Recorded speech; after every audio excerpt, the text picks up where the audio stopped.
Ah, tá. Você vai subir a live de novo. Agora estamos Você começando a novo live.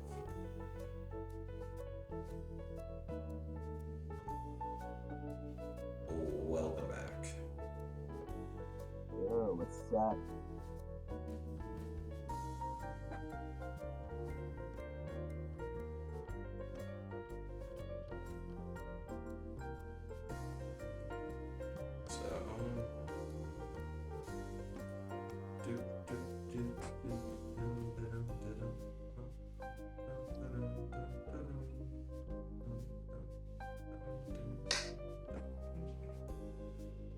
Okay. Classes in order. Classes in session. Guess we should get started.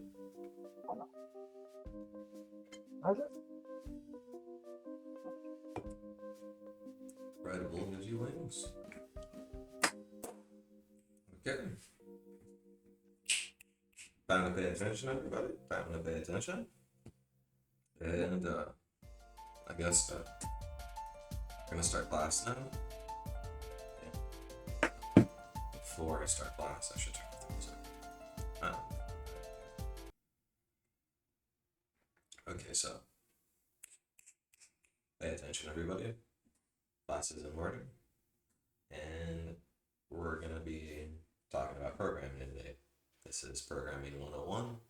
What do we do when we program?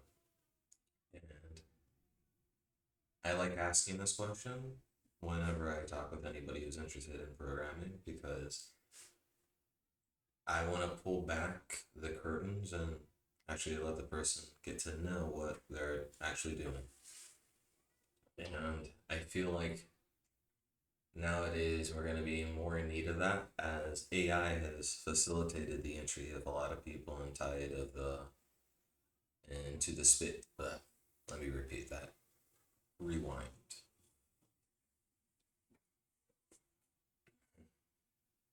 So we're running it back. Okay. Let me just check a few things are in order for the live first.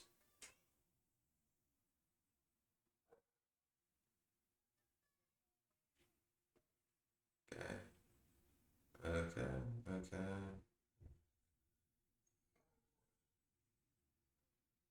Okay.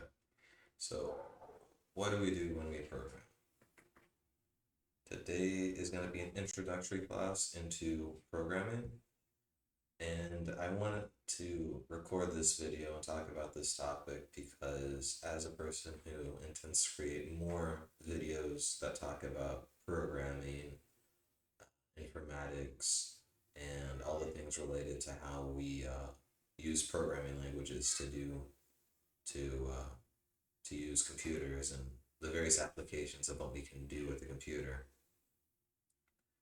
I know that I'm going to be repeating a lot of things, and I want to be able to have certain videos that I can just link people to so they have a better understanding of the fundamental elements of my knowledge of programming and computer science and everything that we do, and at least like the way that I look about it and like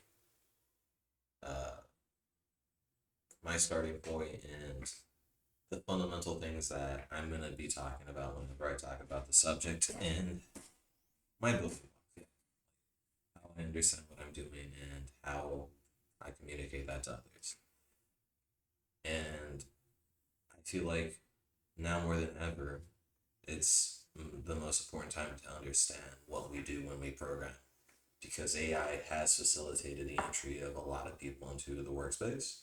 A lot of people are getting into programming now because of AI. And while there's vibe coding and all these things that allow people to like get an idea, like a first draft of an idea, but you don't publish your first draft, or at least you shouldn't.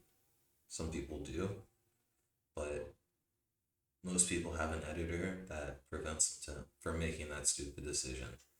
And in our line of work, in the workplace, that's usually going to be another coworker who's going to be reviewing your code and going to be asking for a little adjustments here and there, because unless you're really good at your job, sometimes it's better to just like to revise your code to keep a more consistent style. And you should also be developing that understanding and revising your code as well. Usually, when I program, I'm constantly writing the first thing that comes to mind, knowing that I'm going to be coming back and deleting it and trying to revise it and making it more compact or more expressive or more flexible, in case I've already identified that this is going to be a place that's going to be needing a lot of revision. And we can't depend always on an AI to solve these problems for us.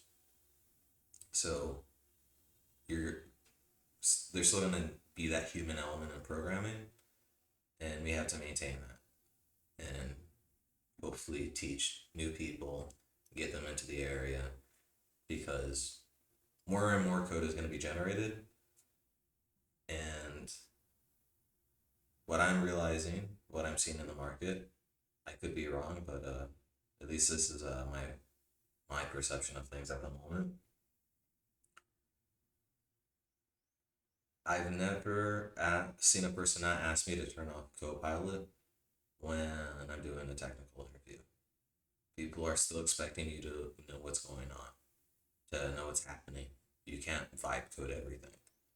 You need to be able to express ideas and be able to communicate what you're going to be doing and how you can alter a computer system or take advantage of what's already available to you in a computer system to be able to work. And if you can't do that and you depend on AI to explain everything or to do everything for you, you're not going to clear the bar of what's necessary to work in the area nowadays. So we shouldn't become dependent on AI. It is a tool, a very interesting tool, and it has its applications, but we shouldn't be using it as a crutch to do everything for us. It's thankfully, it comes with its positive and negatives, obviously, but I don't think there's a problem with having more people coming into programming. The thing that I'm worried about is just guiding these people who are interested in the craft and teaching them like to do it properly, to be able to understand what's going on and to be able to build upon what's gone on before them. Because you shouldn't be. It's kind of funny how like a lot of people are scared of AGI and everything, but we're building the machines. It's like it's funny how like we seem to think that we're gonna be creating the weapon that kills ourselves, and like I guess there's like a whole thing like with how we've already played around with that with nuclear energy, although like that's also very safe nowadays when we actually stop and think about it. And in this case, it might also end up being the same thing in my opinion, where I find it very, very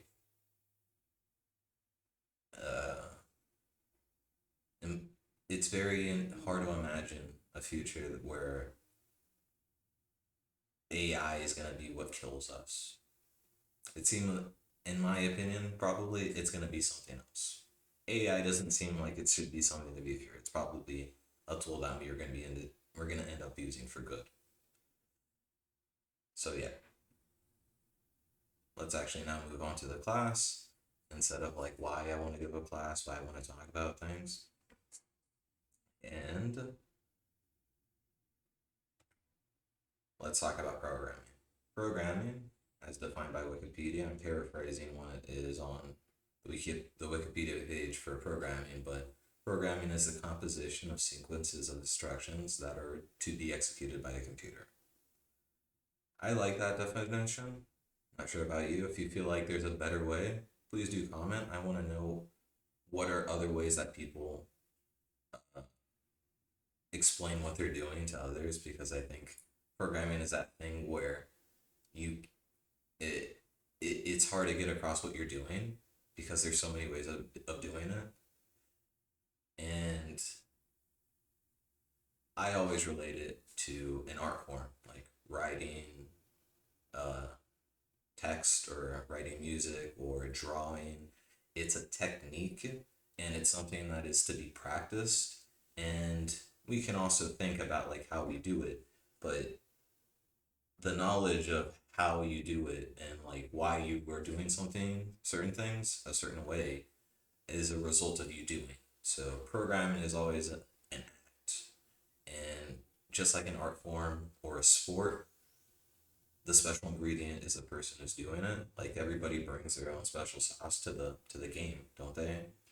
And programming is just that. It's like it is an expressive art, and there's a lot of room for self-expression, and everybody brings their own opinions, and everybody also wants you to know that their opinions are better than somebody else's opinions.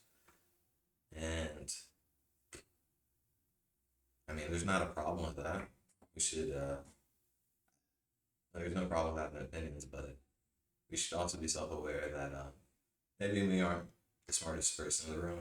Other people have good ideas, and we should also be considerate of like a diversity of everything that's around us, and just consume as much as is available instead of like holding ourselves to like certain like very restrictive guidelines of how something should be done. We can always like come about something from a different perspective. We can always look at something from a different lens and try to do it differently. And obviously, we should identify when that's necessary or not. Sometimes it isn't, sometimes it is, but we should never discard the possibility of doing it in the first place. It's always good to understand things on various different levels. And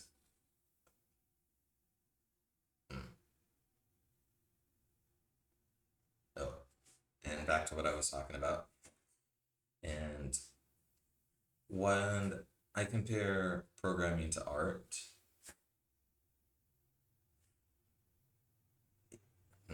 actually, no, I feel like I've already explained that enough in that comparison to art.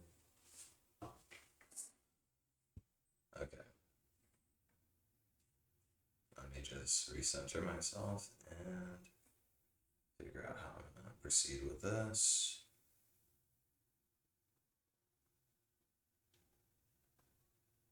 Okay.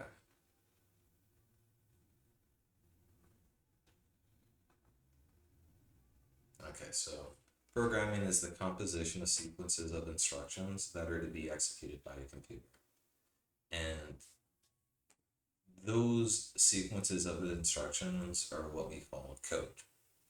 And code is what is run by a computer. And the computer is what we see in the image to our left. But nowadays we know that computers can be a lot more than just this, right? Our computers can be this phone that I have. It can be my think center that I'm going to be making into a home lab over here. Another PC down here, which is the one that I'm streaming on. And I have a ThinkPad in my in the other room when I do work on whenever I'm traveling. And all of these are computers, and along with that I also have my TV, which also has a computer in it nowadays. My fridge has a TV. My fridge has a TV. My fridge has a computer in it nowadays. And everything has a computer. So one thing that's important to realize with the amount of different computers that we have nowadays is that, as I like to point out to a lot of people, the computer is an implementation detail. And for those of you who don't know, an implementation detail is something that is in a specification. So a specification is you writing down everything that you expect a certain system to do, how it's supposed to be done, when it's supposed to be done, all the aspects that you need to specify before something can actually be used in production. And an implementation detail are the various places inside of that specification that you leave open to the developer, the person who's actually going to be doing the job. You're saying, oh, that's your job now. you figure it out. Like, I expect these things to do these things, but the various details that arise from that I'm not considering, that's up to you to figure out what's supposed to be done. And we can discuss that. Obviously, you want to be talking that out with the product manager. You want to talk with everybody that is around and involved with that project to know the best way to go forward or to deal with certain situations that arise from what we don't write down. But it is still up to you to decide what's going to be done. And the computer is also the same case, because we can program for various kinds of computers. Programming for a game console is not the same thing as programming for a regular computer. Programming for my microwave is not the same thing for also programming for my computer. Programming for my computer isn't the same thing as well if I have a different operating system on it. Currently, I'm running Linux. Someday I could be running Windows. I could have a psychotic break and decide to do that someday. Who knows? But by doing that, I'm already changing the way that I program, because I'm working on a different implementation of something already. And it's funny that when we talk about computer science, we focus on the computer, the machine. And the machine is the thing that changes the most. The machine is always something that can be something different. We're really stretching what a computer can be nowadays. And I feel that it makes it very overwhelming for people when they get into trying to learn programming, because we start from that side of the conversation, talking about computers, the low-level details of computers and how they work. There's memory, there's a processor. We have a CPU, a GPU. They can do different things in different manners, and that's a lot of overwhelming knowledge. Whereas programming in and of itself, in my opinion, is the constant. It's something that, when you understand, transfers into the various different ways into it can be applied. That knowledge is universal across all of the ways that it can be applied across the various different kinds of computers that we have and that we might create into the future. So I think when we talk about programming, instead of focusing on the computers that execute the programs, we should start focusing more on the other side of the coin in that conversation, which is the code that is actually going to be run by the computer. And what are the things that are in common that between that, in the code that we can write for computers? Because so let me gather my thoughts again, because I don't want to ramble, right? So now that I've talked about how the computer is an implementation detail, I want to, actually, let me check my life, because it seems like is it updating properly? I'm not sure.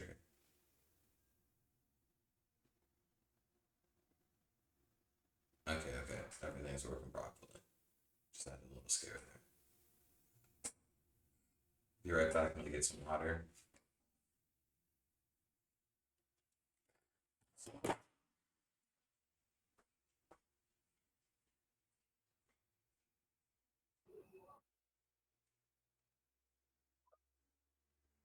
Hmm.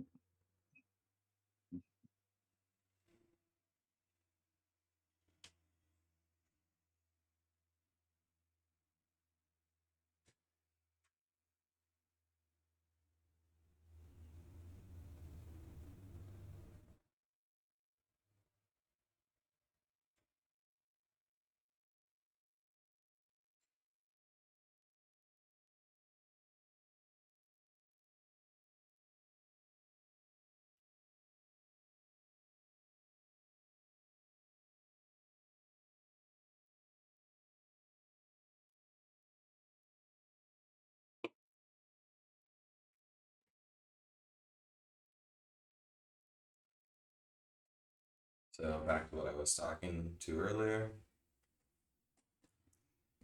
So circling back, the computer is an implementation detail.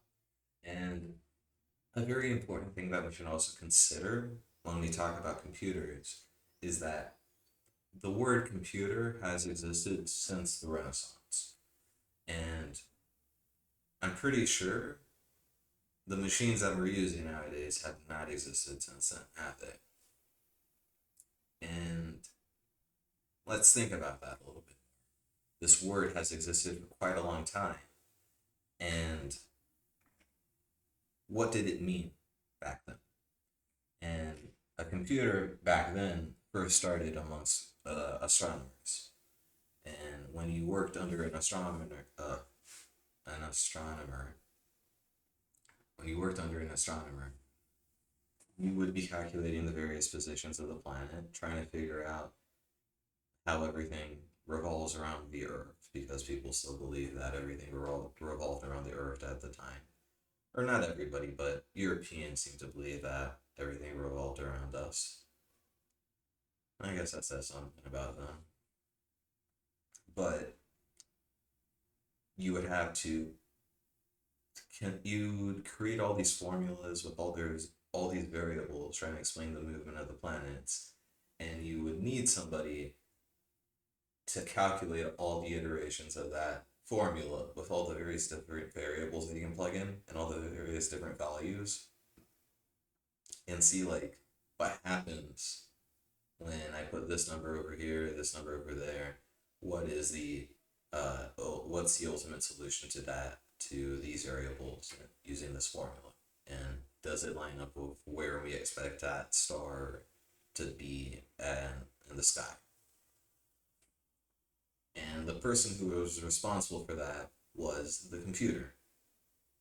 He was tasked with making a bunch of menial calculations that would be divided up into small tasks, and he would solve all of these small problems, and the results would be gathered up, and then we would use that information to make decisions. He would, at first it started with the positions of stars, but then we started doing this with a lot of other things. We would make multiplication tables of the various kinds of percentages that we want to that we would need to know for a certain amount of something. This would be used in the case of like gathering taxes. So a king would need to know like if this city has this amount of people over there, and I'm making things up right now, but suppose like he's expecting a certain yield from this population. What's appropriate amount of tax that I can tax from these people without like there being a rebellion or some sort of revolution, but that I can still keep things going properly. And obviously that's a lot of calculations to make, and somebody has to do it, right? And with the passage of time, we understood computer to be a job, as something that you would do. And you can, I think people who are familiar with programming are starting to make a connection to like, oh, like it's sort of like what we already are doing right now. Like we have a bunch of menial calculations or a bunch of computations that we can be doing, and we're asking and we're delegating that task for something else to be done, for somebody else to do that task. And that is very much what we are doing with computers nowadays. So we can see that computer as a job and computer as a machine are doing very similar things nowadays. And it's funny, in my opinion, why like we tend to focus probably on computers from when the machine becomes something that actually ends up replacing the job, and not when it was a job, and understand like what we were optimizing up until now. And one can wonder why that is, why it is that we choose that starting point. But I like choosing a different starting point because I feel like it offers an interesting perspective at the least. It gives variety, it gives a different spice, it gives us a new vision of what we can be doing, or a new insight into what we are doing. And who were the people that we asked to do this job more often than not? And the funny thing, is it funny? I don't think it is funny. Funny probably isn't the right word. The interesting thing about who we delegated to these tasks to more often than not is that it was usually women. And women were usually the people who most often occupied the occupation of computer. And the slide that I have up right now, we have the example of Ada Lovelace, who was what we consider to be the first computer programmer. She was working on, there's a lot of discussion on whether or not she was. Some people don't think that she is. And I think it's a matter of what it is that you consider to be what you're deciding to value in the story of Ada Lovelace. Some people prefer to give credit to Charles Babbage, who was the person who made the machine that ran the programs made by Ada Lovelace. But the fact of the matter is that she was the person who was tasked with going through all of the iterations of what his machine could do. So she is doing the function of what a computer did at the time. She is going through, okay, we have all these knobs, we have all these levers, we have all these buttons. What happens when we go through every single combination of these all of these various different doohickeys that we have on the machine, and what happens when we go through each one of them, and what can we do by changing them? And with that, she was able to create what we consider to be some of the first programs for doing simple things with this machine that Charles Babbage was creating. So whether or not she's the first programmer that's up to interpretation. Everybody can decide on that. But without a doubt, she was a computer. And she was just living in a time where the machine hadn't overcome what a human was capable of doing at the time. But as we know, as we reach closer to our current time, the machine ultimately does end up overcoming what humans are capable of doing. But before that, war changed. And with the arrival of World War One, we see how we need more and more computers. In this case, I'm still talking about the occupation, because with us sending a bunch of men out to war, we need to now, as we're moving into a war economy, manage everything perfectly, or as perfectly as we can. But for us to be able to do that, we're going to have to run a lot of computations into how much we are going to ration the food, how much needs to be produced, how much can be taxed, what's going to be rationed, what's not going to be rationed, how are we going to take into account the population growth during this time, and also like during certain battles where we're going to have to be sending more equipment or more resources to one place than the other. How are we going to manage that? That's all going to require calculations, and as a result of that, we're going to need a lot of people to do those calculations. And so we are going to contract a lot of women to be doing that work for us. And that isn't also like taking into account like the calculations that need to be made for the bombs that are going to be dropped, how much gunpowder we're going to have to make, how many from what position in the sky do we drop this bomb to hit this building. All of these things require computations to be made, and as a result, a person needs to do it, and then that creates a necessity for the job of a computer.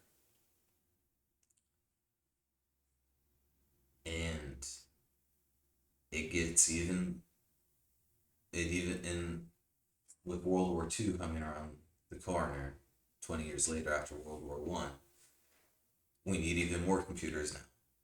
And now we're reaching, is it an inflection point? Is that what it's called? Or a turning point?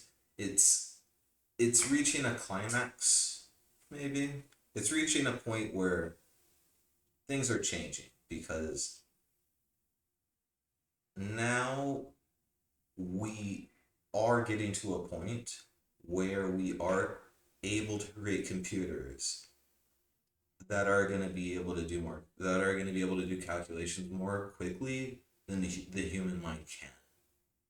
Now we can reasonably, or not reasonably, but we are starting to create the first machines that are able to do the calculations necessary, or able to use the machinery within them to make calculations quicker than a person would be able to using pen and paper. And that was necessary at that time to do with for us to be able to decrypt messages from the Germans, as we all know about Alan Turing and Turing machines, which are a theoretical concept for explaining what a computer does. In the case of the Turing machine, there are also other ways. I just want to bring up there are more than one way to describe what is being done by a computer. But Turing is the most famous example of Turing machines are the example that caught on, and are also the most common. So we'll start with that. And the Turing machine, I'm going to say that for another time. I'm not going to go into exactly what a Turing machine is. But Alan Turing was involved then with the creation of the machine that would be used to do the script to decrypt messages created by the Enigma machine that was used by the Germans. And they would use that to be able to gain information and to have an advantage over the Germans, and use that to ultimately win the war.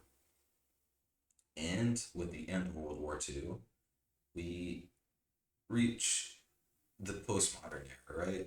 And as a result of that, we also gain the postmodernization of computers as well. And we're like, obviously it didn't start off that way. The computers up into like the 50s, 60s would occupy the full entire floor of a building, or even more than that sometimes. But as we get closer and closer to 2025 right now, we can see that the direction is that all the components of the computer are getting incredibly, incredibly smaller. It's nanomachine son. And we can see that like we are also not only making computers smaller, we're stretching what a computer can be. Because like I was mentioning earlier in the beginning of this talk, computers are fucking everywhere. We have computers in everything. And the only thing that we don't have, or most people don't have, is a computer inside of their body. And billionaires are paying a lot of money to hopefully have that be an option in the future. I'm not sure I want that, but it's something that even like people want to do. So it's like you see how it's computers all the way down. Like we are really stretching what a computer can be.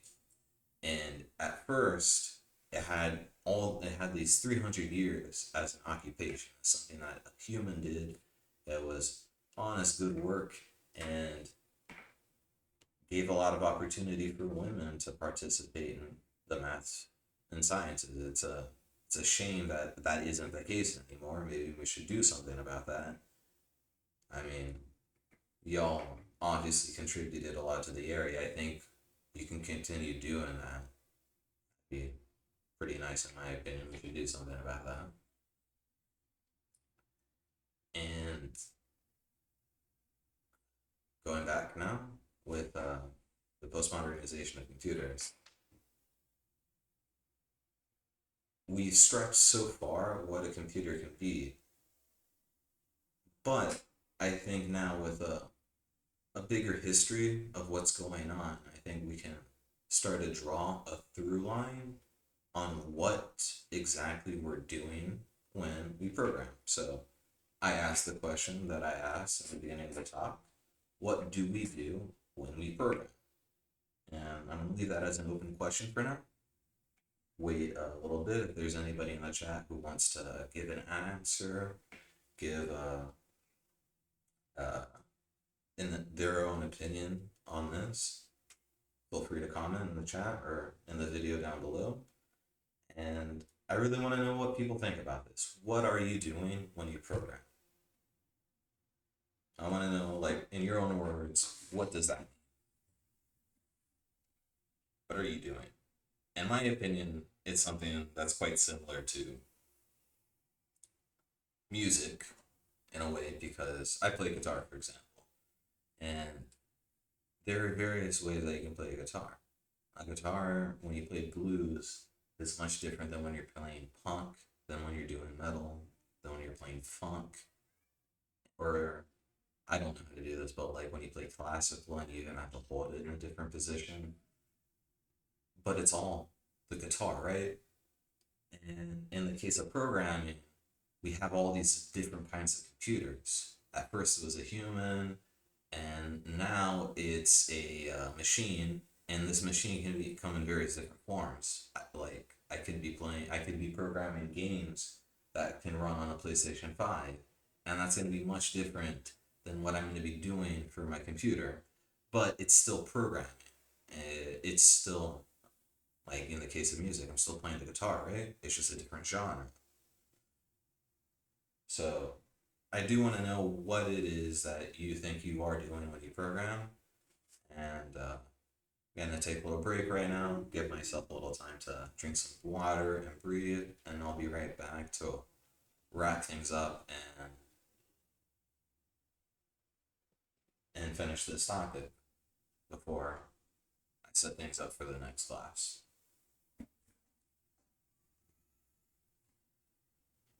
Gonna bring the music back. Bom, Eu não encerrei ainda, só tô dando uma parada. aham, não, eu tô ligado, eu tô marcando o tempo aqui. Você conseguiu acompanhar? Aham, na medida do possível, sim. Ótimo. 57, volta. Deu 35 minutos mais ou menos. Uhum.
Você só fechou a webcam da live? Hum? Fechou só sua webcam da live? Eu não tenho ainda.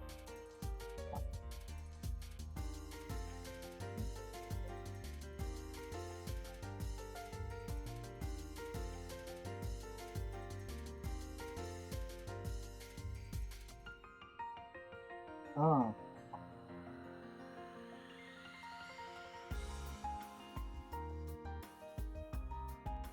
tipo um refluxozão bravo?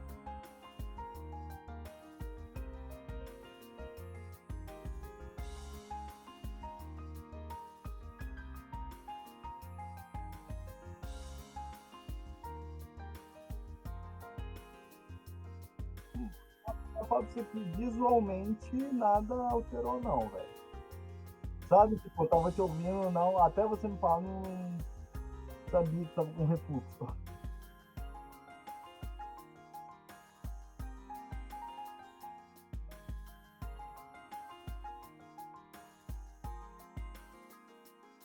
O bom de. Ó, Agora com a minha voz pro stream. Mas o negócio de, tipo, de poder falar em público é saber escolher pausar. não pode atropelar tudo enquanto se fala loucamente. Não é, mas é uma coisa de, tipo, eu aprendi com outro cara que é. Ninguém é quando você tá falando. O que a galera mais. O que a galera mais associa com você não saber é quando você fica aí só falando. Você- que você não tá com seus pensamentos alinhados e você é tipo. Você não consegue expressar bem aquilo que você quer dizer. Sim. Mas se todo momento, quando você vai falar, você só pausar, falar nada e segurar aquilo e tipo acostumar com o desconforto, porque a galera não gosta de ter o silêncio às vezes, sabe? Mas quando você escolhe ficar calado, você está controlando o silêncio e a galera interpreta isso como você sendo uma pessoa que está escolhendo bem suas palavras. E isso deixa uma impressão bem melhor.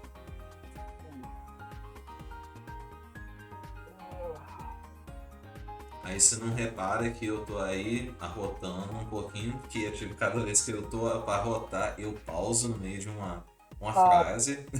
Tem a pausa dramática. E aí vocês acham que eu tô fazendo gracinha, que eu tô fazendo charme, mas não, eu tô escondendo um arroto. Eu estou sendo socialmente aceito aqui, ó. Eu tô arrotando, vocês estão vendo? Não estão vendo.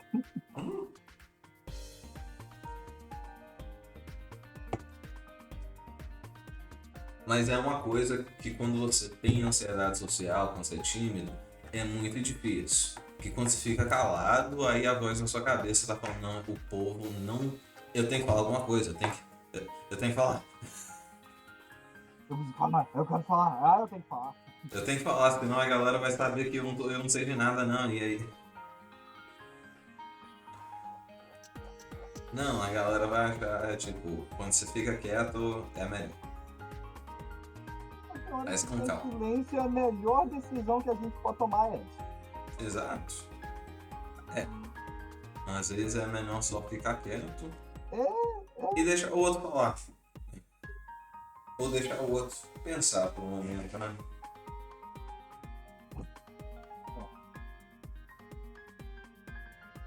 Mas agora eu me tornei muito mais consciente disso e agora Você é uma pessoa melhor.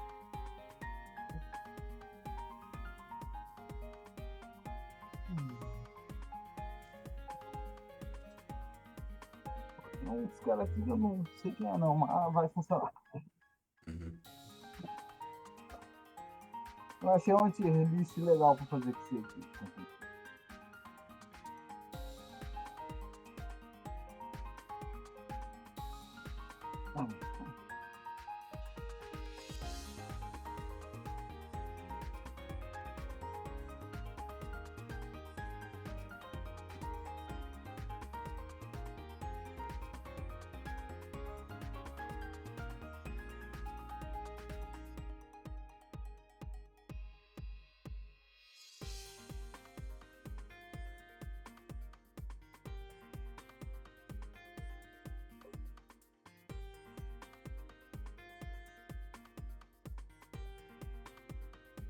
Te mandei aí no chat.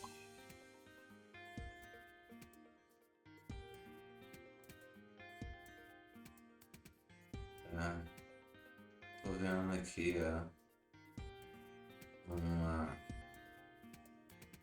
uma coisa chata no Twitter.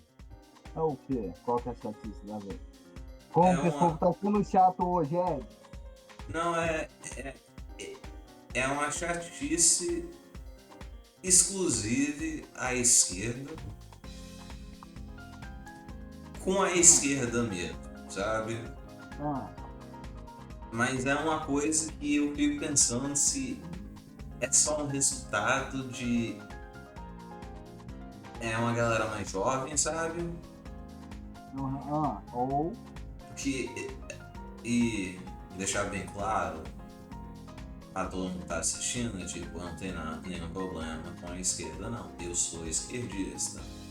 Então aqui é um momento de autocrítica. Mas tem uma coisa que o Lenin fala, né? Que é o ultra-esquerdismo.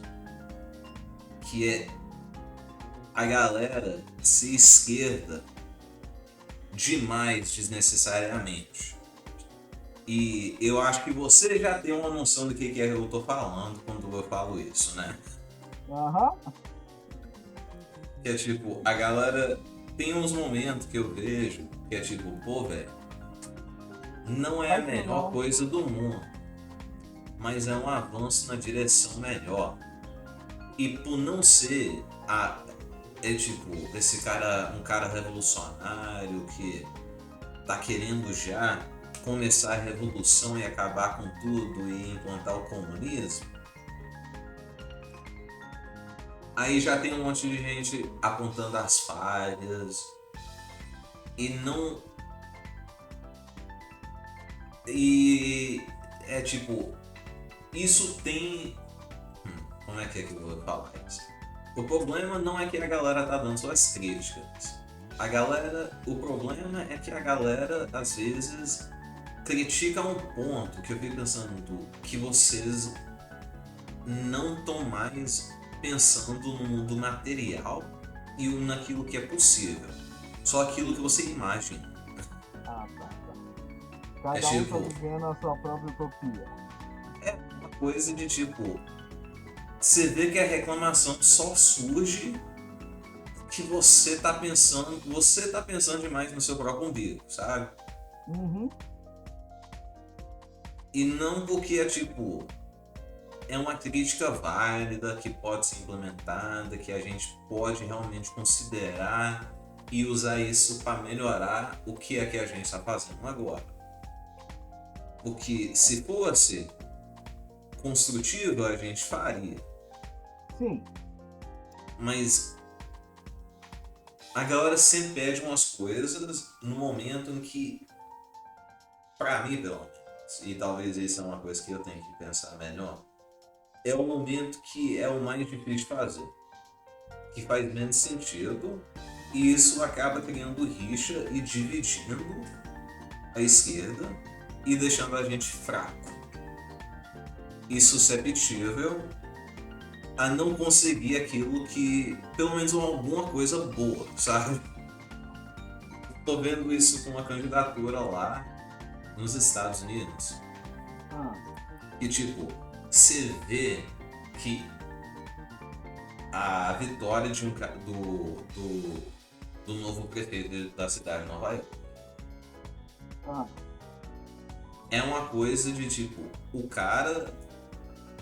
A galera fica muito nisso de tipo, a gente já caiu nesse papo antes, a gente não vai.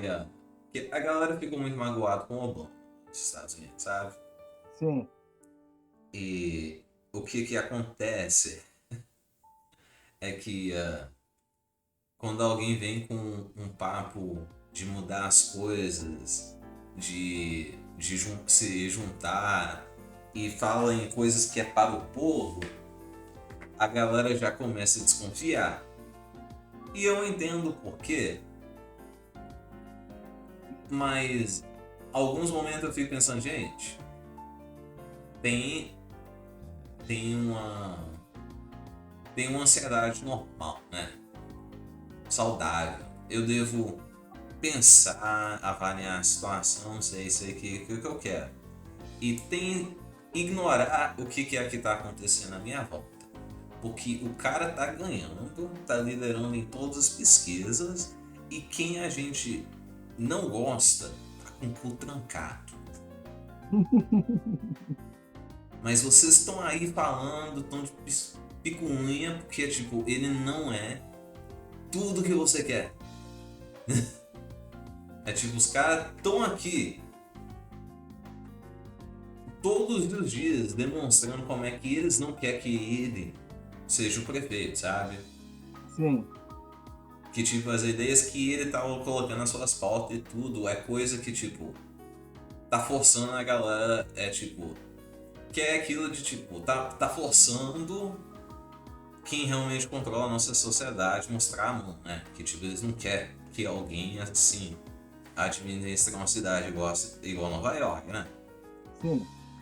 Mas a galera não tá dando, eu acho, o devido valor a esse tipo de reação, sabe? Porque se o cara tá ganhando na eleição, é tipo, a sua vitória tá garantida, ele vai ganhar essa eleição. Só se tipo, tiver um golpe de Estado.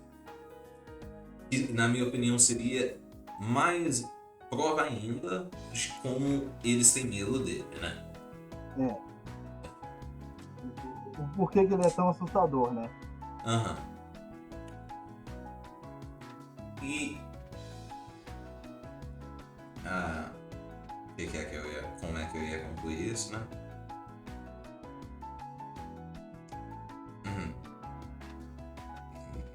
Lembrou?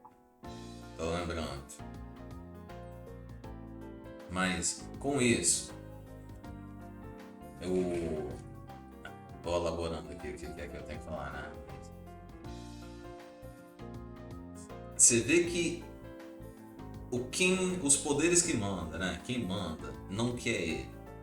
Mas aí na base tem muita gente que já tá achando o defeitinho.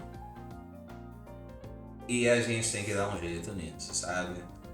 Não é à toa que, tipo, o Lenin comenta a respeito desse fenômeno. Que a mesma coisa acontecia na época dele. Aí eu tenho que reler o texto que ele fala sobre isso. Que é chamado, tipo, o que é a esquerda, a ala esquerda do comunismo, um transtorno infantil. Esse é o nome do... Eu tô traduzindo, né? Talvez não é assim mesmo no português, mas é tipo, eu acho engraçado. Mas talvez realmente define muito bem aquilo que ele tá falando, que é um transtorno infantil. A a doença infantil do esquerdismo no comunismo. Aham. Que eu acho que, tipo, quando ele chama de infantil, é porque ele meio que tá querendo chamar de mimado, sabe? Aham. E é isso que eu tô vendo. E dá uma... essas pessoas.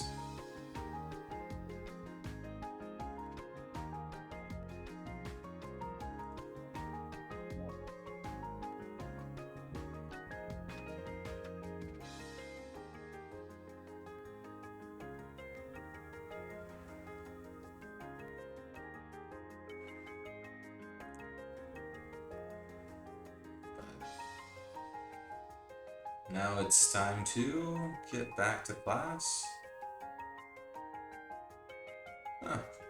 Você achou mesmo o texto? Achei, pô. A doença infantil, eu sabia. Do esquerdismo no comunismo. Eu achei. Aqui nós vamos atrás das fontes, gente. Tá certo.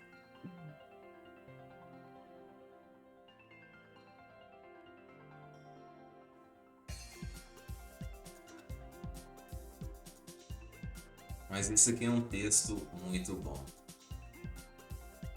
De fato, tudo que o Lenin escreve é muito maneiro, porque É uma. Como é que. Você sabe, é tipo. Quando a gente era menor e a gente zoava um ao outro e você tinha aquele dia que o menino acertou na música com alguma zoação. É tipo, o dia que alguém comentou que você era igual Vegeta, né, por exemplo, Lucas. Aham. Sim. Eu sei, eu lembro, Ed, eu lembro. Você sabe, né? E aí tem. E aí você volta pra casa. E é só lá que você agora conseguiu pensar na resposta daquilo que você tinha que ter falado de volta, sabe? Sim, aí vira no dia seguinte, você chega na escola e quem te chamou de Vegeta não vai na aula. É. Ou é aquilo de tipo que você não quer que. Você não quer. Que aí o negócio é que você pensa na melhor resposta depois. E é sempre pior que tipo, agora é, pô, velho, eu queria ter falado naquela hora. Seria um efeito reflexão com dano naquele momento, não agora. É, exatamente. É tipo, agora. Eu teria que. Não vai dar o mesmo efeito se eu dar um jeito de falar agora. Agora eu vou ficar de como recalcado se eu falar alguma coisa agora. Se eu tivesse falado naquela hora, eu ia pagar de fodão porque eu tinha uma resposta pra tudo, né? E isso é o Lenin. O Lenin escreve como alguém que, tipo, tá dando patada em todo mundo. Em tempo integral.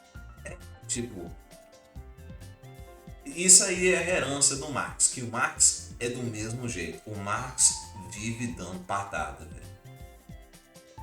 E é uma coisa que é tipo. E tem umas coisas que você lê nas obras dele que você fica pensando, caraca, velho, se alguém tivesse me falado assim comigo e publicou, era chamar pra briga. Era treta na certa, né? É tipo, caraca, como assim você vai falar assim de mim? E o negócio, mas aí que o ruim é, tipo, o cara falava tão bem. Então, na verdade, que é tipo, é igual, é exatamente igual o que aconteceu com o Drake e o Kendrick Lamar, sabe? Ah, tá. Aham. É tipo, talvez é por isso que algumas pessoas preferiam ficar caladas. Tem hora que é melhor, falei. Eu já falei isso. É tipo, você viu a caneta do cara. O cara já, o cara já lançou o Euphoria, sabe? Uhum. E ninguém tinha coragem para ver o que é que ele ia lançar se eu lançasse uma contra-resposta, né? Que aí vem o Mitograms. E depois vem o Not Like Us, em que ele tá pisando no seu corpo. Ele tá aí dançando depois de ter enterrado você. Ah.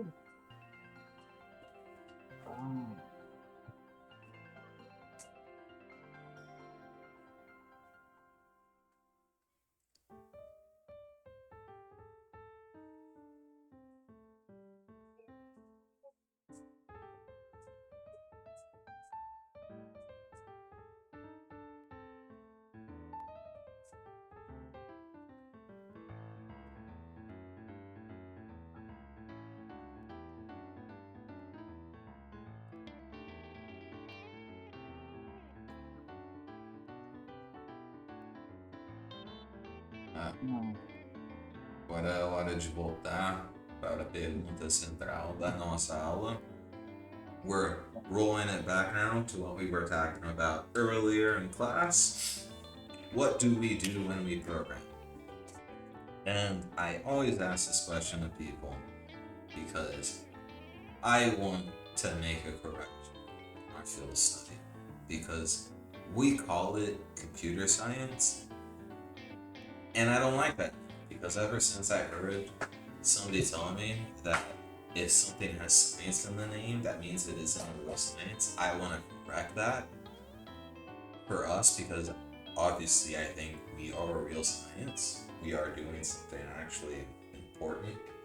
Not that, like, but yeah, I just wanted to be on that same level as I consider physics, chemistry, biology, psychology, all of these other fields of study. So it can be called computer science. And for us to understand then what we should call it, we got to understand what exactly we're working with. What is that through line across the history of computers that is the constant, that is the fundamental element that we're working with. When it's physics, we're thinking about matter, motion, the various different kinds of forces. When we talk about chemistry, though, we're talking about atoms, molecules, how various different atoms interact with each other. Biology, cells, we have plant cells, we have animal cells. And in psychology, we have various different theories of the mind and how we believe it works in relationship to also our biology. And what is it that we are working within inside of our area that we call computer science? What is our fundamental element? Like, what is the thing that we are observing? And that thing is data. Data is the fundamental thing across everything that we're doing. We're constantly making calculations to generate data, and we're using that data to make further calculations. It's always in the search of creating data, refining it, and using that refined data to make more data. So we're constantly generating data. It isn't like a coincidence that we are in the information technology age right now. We are in the information age. And as a result, data is probably one of the most important things that like contributes to our society nowadays, and the value that it brings as well. Everything, like there's a lot of value that is derived from data. And if you have worked in the area, you will know that what you can know and the information that you have can get you a lot of money if you know the right people. So I propose that instead of calling the field computer science, we should follow what the rest of the world does, or at least those of us who speak Latin languages like I do, and call it informatics. And informatics is the study of data and its interactions. And that's going to be the topic of the next class, where I will be talking about data and how we manipulate it, how we process it, the various ways that we can work with it, and understand that there are various different ways that we can encode something. There are various different ways that we can represent something as something else. And once you know that, programming becomes a lot easier. So stay tuned then. Be on the lookout for these streams where I give a class and I try to explain a certain topic, because there's going to be more incoming. And hang around, talk. I like answering questions. Maybe I can review like a resume or a CV. I've been a technical interviewer before, so I have experience giving tips to people and trying to put your best foot forward and what it is exactly people are looking for when they are recruiting people to work in the field of informatics.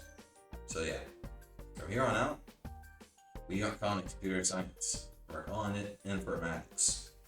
And if I hear you calling it computer science, you're gonna get a bonk on the head. And that's gonna be your first warning. And we're gonna find out what's gonna happen if you insist on committing that error, at least over here. So watch yourselves.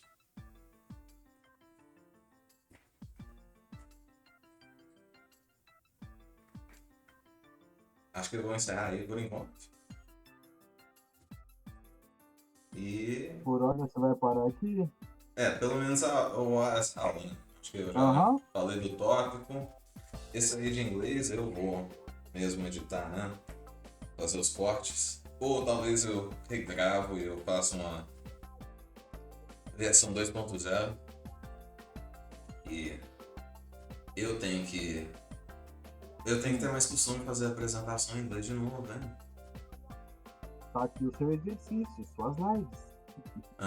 Eu tenho que voltar, tipo, ser uma pessoa mais acostumado a apresentar. Eu não trabalhei esse músculo muito desde a faculdade.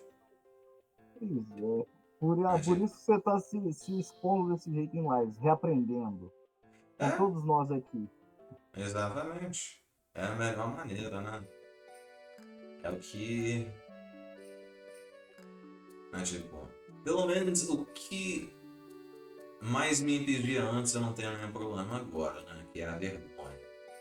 Vergonha de ficar em frente a uma câmera assim, olhar e só conversar a respeito de uma coisa.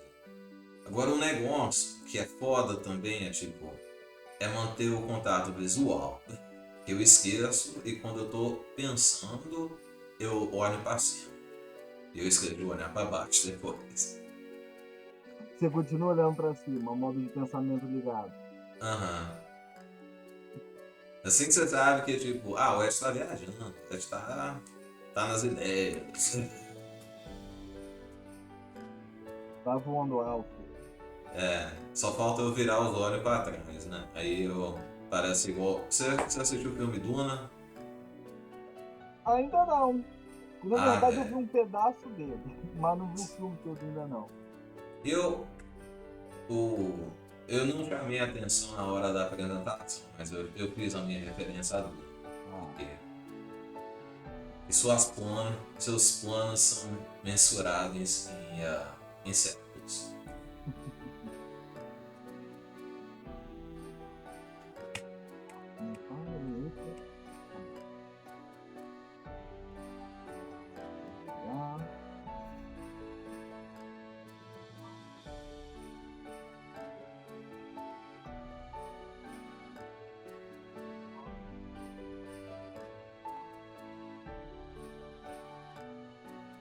Você chegou a ver o link que eu te mandei? Você mandou onde? No Meet.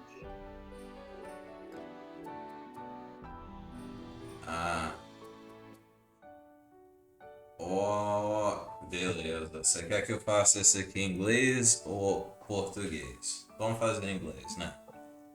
Quer fazer em inglês?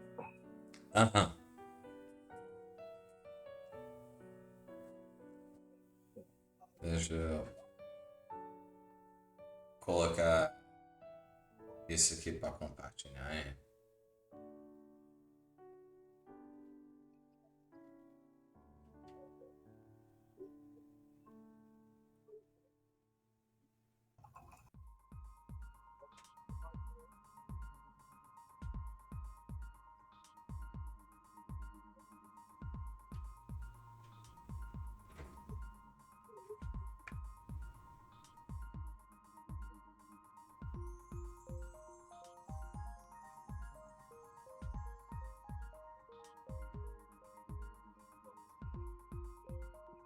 Eu até vou trocar a categoria aqui. Uhum.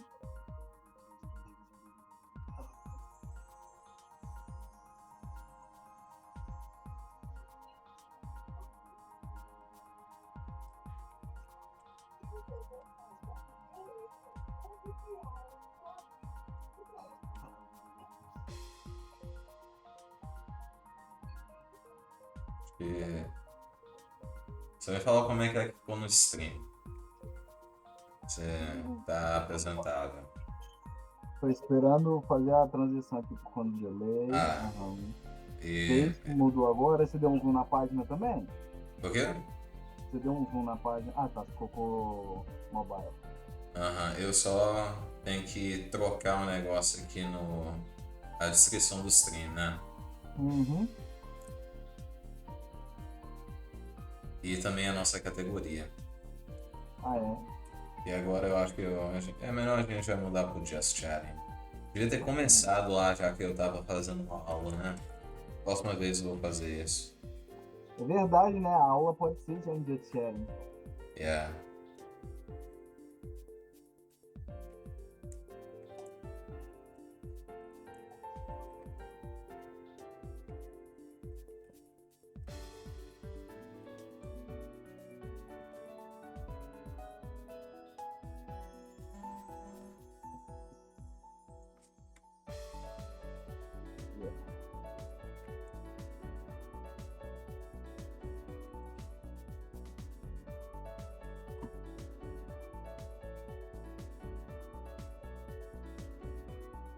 Agora, antes de eu começar a colocar aqui, uma coisa que é tipo, é bom que eu já o que é que eu tô ranqueando com esses vilões, né? Porque é tipo, tem os vilão que o negócio que vai acontecer com todos esses vilões é que eles vão fracassar, né? Eles vão perder o herói. Então, o que é que a gente está ranqueando quando a gente fala que esse vilão é S? O que é o nosso... Por exemplo, tem ali, pelo que eu vi de baixo, tem One Piece, Fullmetal, Nanatsu no Taizai, Naruto, Hunter x Hunter. Acredito que cada um desses, pelo menos, vai ter um em cada categoria. Que é bom... Eu vou, então, é tipo... É tudo baseado em vibes. É tipo, que nem eu já vi que o Rob Lute. O Rob Lute, a primeira vez que apareceu, ele tava algo entre A e S. Hoje em dia ele é mais um B, C no máximo. Um C, um B no máximo. Exatamente. Então pra mim é tipo, vai ser aqueles vilões que me impactaram, que eu gosto de tipo, como é que foi a história, como é que aqui foi desenvolvida a narrativa em volta deles e tudo. E também vai ter aquele fator cool, né? Vai ter aquilo de tipo, eu apenas achei o cara irado, né? Pô, Mas, você não quer fazer isso em português pra ficar discutindo, não?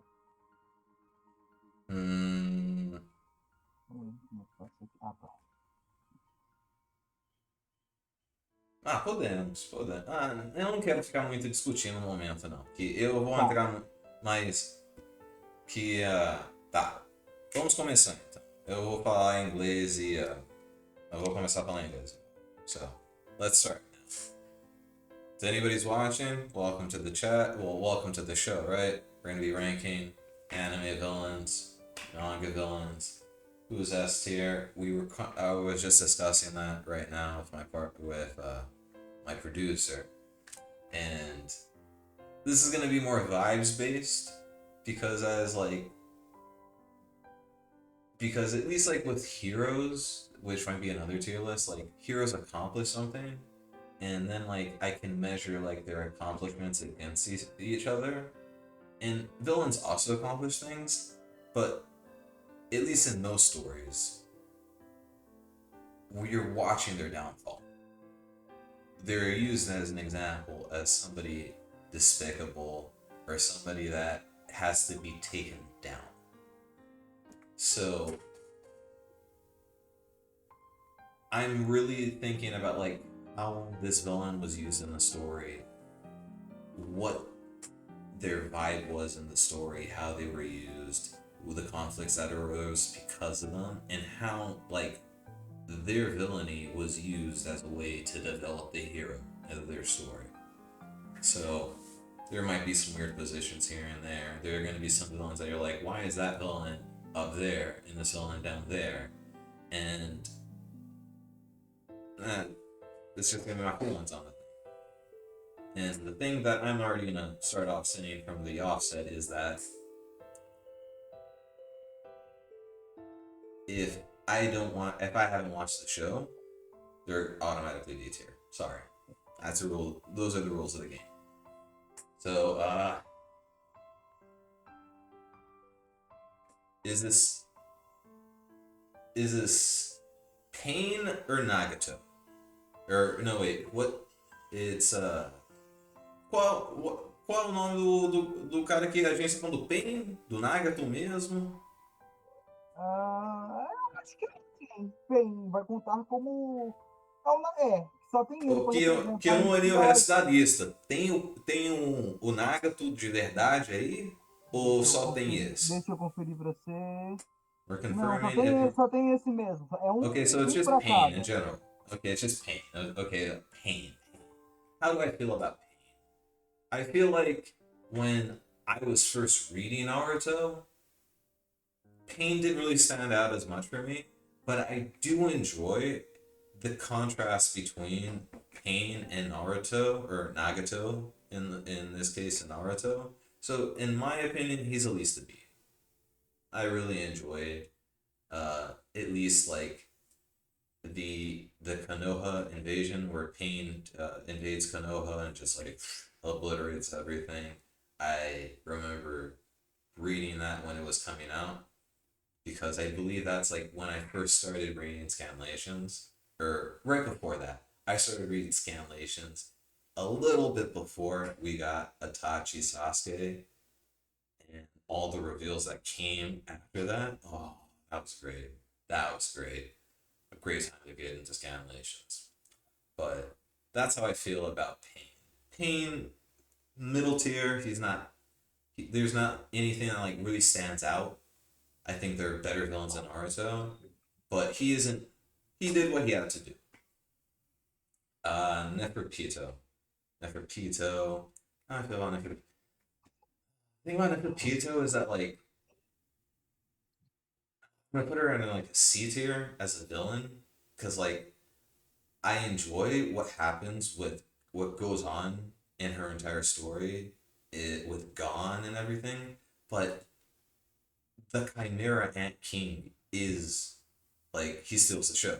Like that's the most important person when we talk about during that arc.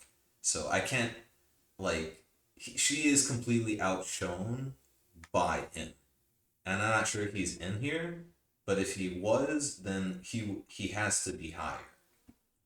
Mahito's an A because he, at least in his story, he has to be below another villain in my opinion.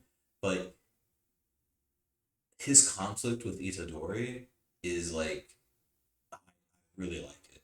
I really like the contrast because they're complete polar opposites. They are each other's natural antagonist, and I really enjoy how he is used to, in a way, like be that person who kind of has to like make our villain like lose his innocence in a way. He is that. He he is the he is an obstacle that has to be overcome in a way that you are not the same person after this. You have to change something about yourself. You have to change your perspective about the world. And before everything that happens in the Shubi arc and Jujutsu Kaisen, Yuji is one character, and then after that, he is a completely other. Well, not a completely other, but he has evolved and has developed in a way that is interesting in that story. And I will get into when we talk about another villain if he shows up in this list. Aaron. Aaron is S tier. Aaron's S tier. Because I really, really, really enjoy what's going on with Aaron throughout all of Attack on Titan. And after rereading it, it is one of those things where it's like, yeah, it's what I really, really have to like sit down and like organize my thoughts about this because there are some things that are obviously like in the subtext of Attack on Titan that are disturbing and like some weird ideas that I don't support.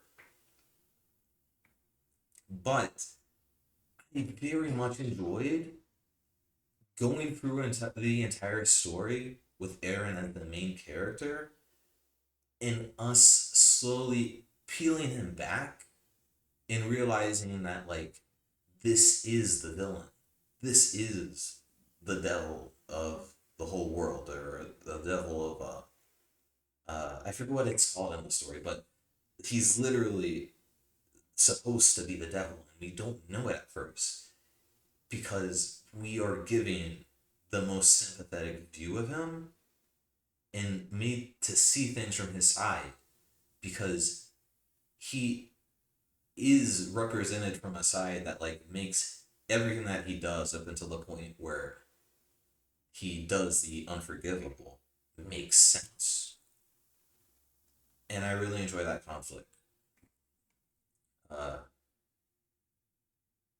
I don't remember who this guy is. Você lembra quem que é esse cara aqui, Lux? Lux, você tá aí? O Lux me abandonou. Eu tô falando aqui, eu abandonei não, tô aqui? Ah, tá, Não? você tava mutado. Mas Não. quem que é esse Tá cara falando, aqui? é o Ben Anão do Nanatsu no Taizai? É, é Ban? Não, não é Não, não. não é o Que ele é Ban, não? ator. Peraí, deixa eu pesquisar aqui. Eu tenho quase certeza que é o Ban, cara. Mas ele é Hum, considerado vilão? ou ele é o vilão lá, o. Peraí. Irmã, quem que é? Hendrickson. Hendrickson. Hum. É o Ban mesmo, pô. Na Não, verdade, mas. é o meio parente do Ban lá que virou do Mauzão. Ele é do Mauzão. Ah, dele então. Que, de fato. O Nanatsu no Taizai. Hum, hum, ah, eu sei que esse cara aqui é o é Zamasu, né? Mas eu like back to English now. I forget, but yeah, this guy from Seven Deadly Sins, D tier. I I'm been informed he's Hendrickson. Eu, I think você that's pode the correct adicionar name. uma nova categoria também, se for o caso, logo abaixo da D. Tipo, sei quem é não, velho. Deixa pra lá. Yeah, let me add. Where is it then? Add a row below.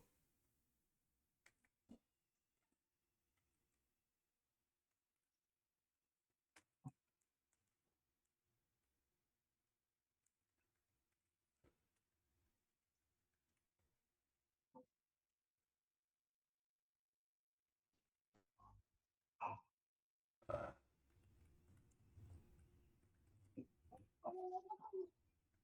eu só vou colocar poucas ideias. Isso, poucas ideias é boa, é uma boa.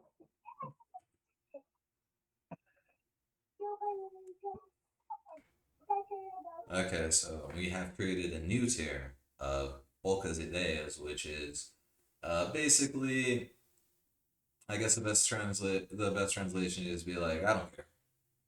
Huh? Why are we even talking about this person? Who cares? Now, I haven't really watched, and before that, I'm also just gonna add another tier. Which is the just for because this is bulk of the days is going to be for the people that have stories that I have read and I just don't care about, and so like you don't even deserve it. Right? That's how beneath you me. That's how inferior you are to me. And then there's gonna be I don't know who you are. So let's just do I don't know.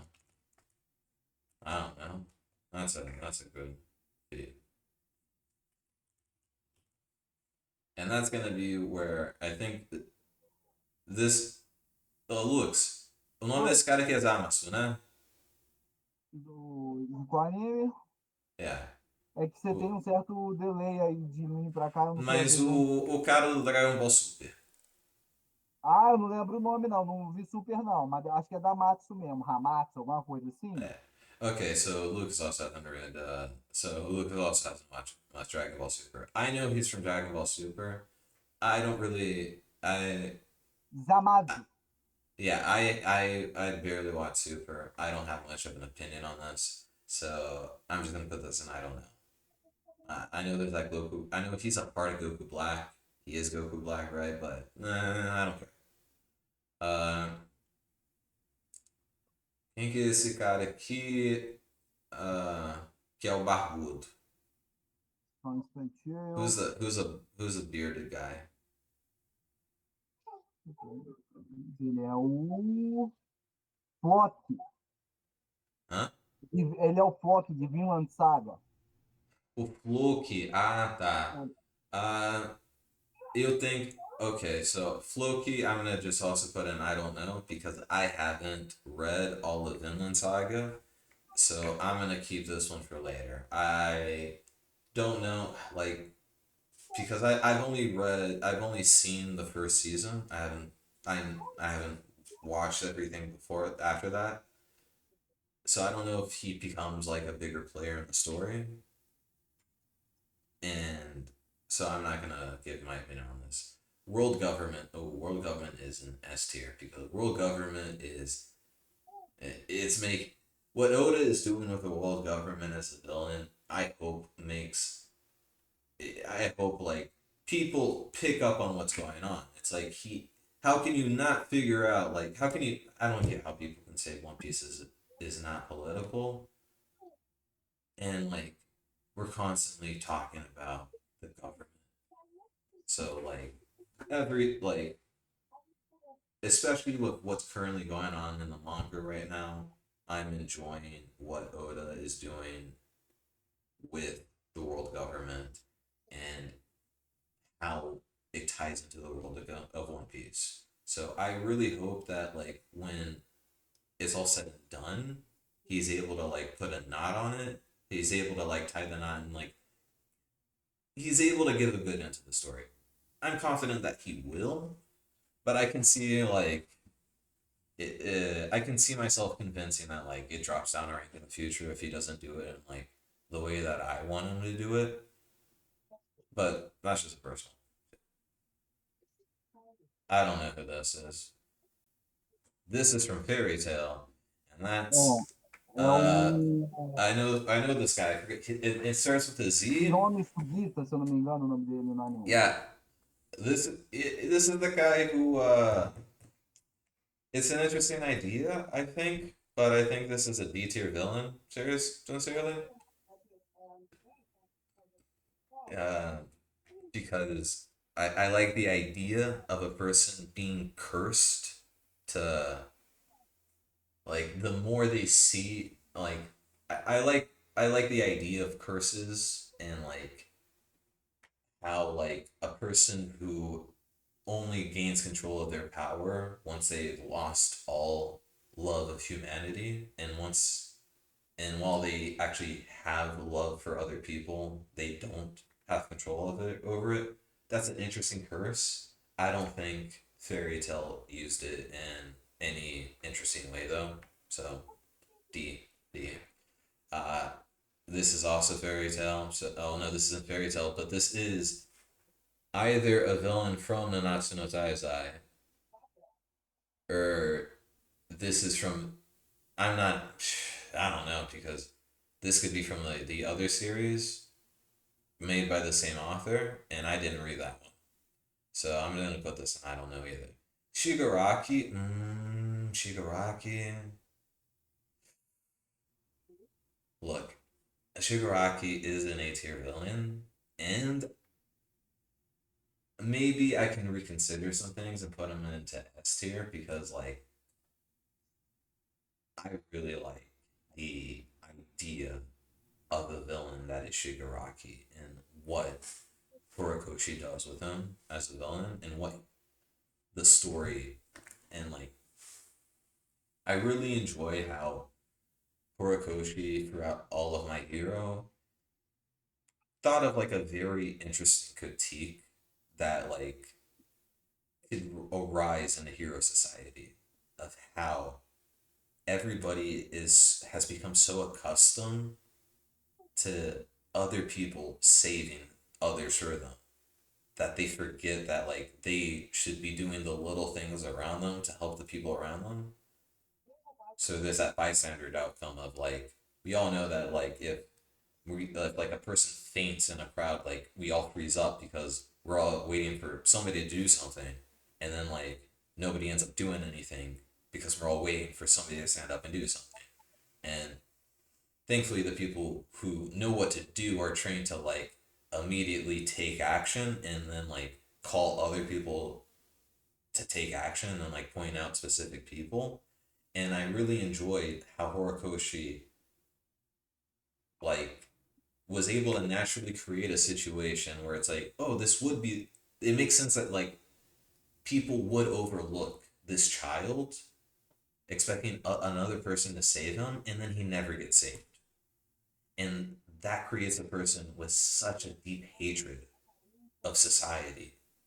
And while it doesn't justify anything that he does, it makes it so we're able to understand so well why he does. And like Horikoshi really, really did a great job throughout all of My Hero, really emphasizing marginalization and the effects of it and how it creates villains. And and I find that so transferable to real life. So he's an A tier villain. I could be convinced to put him in S, but that might be for his master. I'm not sure if they're on the same tier or not, but that's a different person to talk about. I don't know who this is either. Chisaki Overhaul. I'm gonna put him in C tier for his position in the story and for what he is for how he is used in the story to develop Shigaraki, because he is used as a person who knows what he's doing. He's a villain who's got his shit together. He has a plan. He constantly makes us know, like, you got a plan? Like, do you know what you're fucking doing? And I really like how that's used to develop another character, and then Shigaraki ultimately gets one up on him during their arc together. But this, so he's villainous. I really enjoyed his arc in the My Hero Academia story, especially with how it uses Mirio against him. Ooh, if there's a person who is as good, like in this new generation of manga, Horikoshi is like one of those story writers that gets me emotional like Oda does. Like I think everybody knows that moment when One Piece when they like some people like get it from the jump what's going on, but like it takes up until sometimes where it's like you get to Arlong Park and Nami finally asks for help and you're like you get that feeling in your chest and you're about to cry. And Horikoshi is a person who has been able to like get that same feeling from me much more than any other mangaka compared to Oda. And how he was able to constantly talk about like what a hero is supposed to do throughout his story, and especially in this moment with Mirio and Overhaul and Aerie, beautiful, beautiful. I haven't watched Demon Slayer, so I need to do something about this. This also looks like a Demon Slayer character. I know this is a Demon Slayer character, and he might be cool and everything, but I don't feel at liberty to talk about him. Uh, Lux, do you know who this is? Lux, você sabe quem que é? Esse aqui Qual tá pra vir, um pouco antes do dia. Não, o que vem antes do dia. antes do Dio, Aham. o Zoiudinho, ele é de Garrena, de Blue Exorcise. Ele é o quê? Ele é de Blue Exorcise, o nome dele é Garrina. Gerrina, na verdade. Não, não, então. Eu não sei quem que é. Ah, tá. Enfim, é um desses demônios corrompidos. É padre, só que é demônio. Aham. O Dio. S. I love Dio. Dio is. Não, peraí, Ah, você não conhece nada de Kimetsu no Yaiba? nada de Kimetsu no Yaiba. I don't know anything about that. Você acabou de colocar um S pra quem você não faz a menor ideia. O vilãozão da série. Não, mas eu reconheço que eu não sei quem que é, mas eu sabia quem que é. Eu sei que é do Kimetsu no Yaiba, mas como eu não li, eu não vou eu não vou falar nada a respeito. Não, justo, mas é o vilãozão, é o mestre de zumbi. Aham. Mas agora eu vou falar de Hum. um dos meus vilões preferidos. But yeah, Eu sei, por isso que eu dei a pausa back pra to lá. English now, and we're gonna be talking about Dio. Dio, I fucking love Dio. Dio's the best. Dio's the best. I love his introduction in Phantom Blood. I just love how much of a piece of shit he is, and how he, like, throughout the whole entire story, I just love everything about Dio and how he is used as a villain of the Joestar family. And this is very much one of those things where because like JoJo's Bizarre Adventure isn't like this incredible, like, I haven't read past part 6 yet. I need to read Still Ball Run, which people have said is the pinnacle of the series. So maybe there are going to be more depths that to the story that I'm not aware of, but I I am more entertained by JoJo's Bizarre Adventure and how, like, I want to see how he's gonna use this interesting power, or that he made up for this villain, or what the stand of the week is gonna do. But so it isn't like tickling my brain in like that analysis mode where I'm trying to think of like what is he trying to say with this. It's just like, ooh, that's cool. Ooh, that's stylish. Ooh, this guy pulled off a fucking nice pose, and that has and that's the thing about JoJo's Bizarre Adventure, where it's like sometimes style is all that matters. And that's why I fucking love Dio, because it's like, of course, my villain is going to be this diva who lets everybody know just like how below everybody he thinks, how below, like how much he thinks he's above everybody, and how below you are in like the totem pole compared to him. I really enjoy Dio. All for one. I'm gonna put him on S tier because the whole entire story of My Hero Academia and what it's trying to say throughout the whole entire story about being a hero, I really love All for One as the ultimate villain of that story, or at least he's co-villains with Shigaraki. I'm putting him above Shigaraki because obviously he is in the narrative of the story. He holds a position where he is controlling more of the chess pieces, to put lightly. And also, I really enjoy the depth that. Or the thing is about All for One is that there is no depth to his character, and that is what kind of makes him interesting. Because how do I put it? He shows really how shallow and how hollow being a villain is, and I just really enjoyed the comeuppance of like what ultimately, like, of seeing his plans fail, of seeing like everything that he built up ultimately coming undone because he can't understand why people are good. And he only comes to understand it in his final moments, where he realizes that the only thing that he wanted was to be back together with his brother. But he's so sociopathic, he's so narcissistic, and he's so disconnected from humanity that he can't even understand that that's what he wanted in the first place. That he wanted to be loved by his brother. And when he didn't have that anymore, he constantly wanted it back, despite him being the one that ultimately took it away from himself.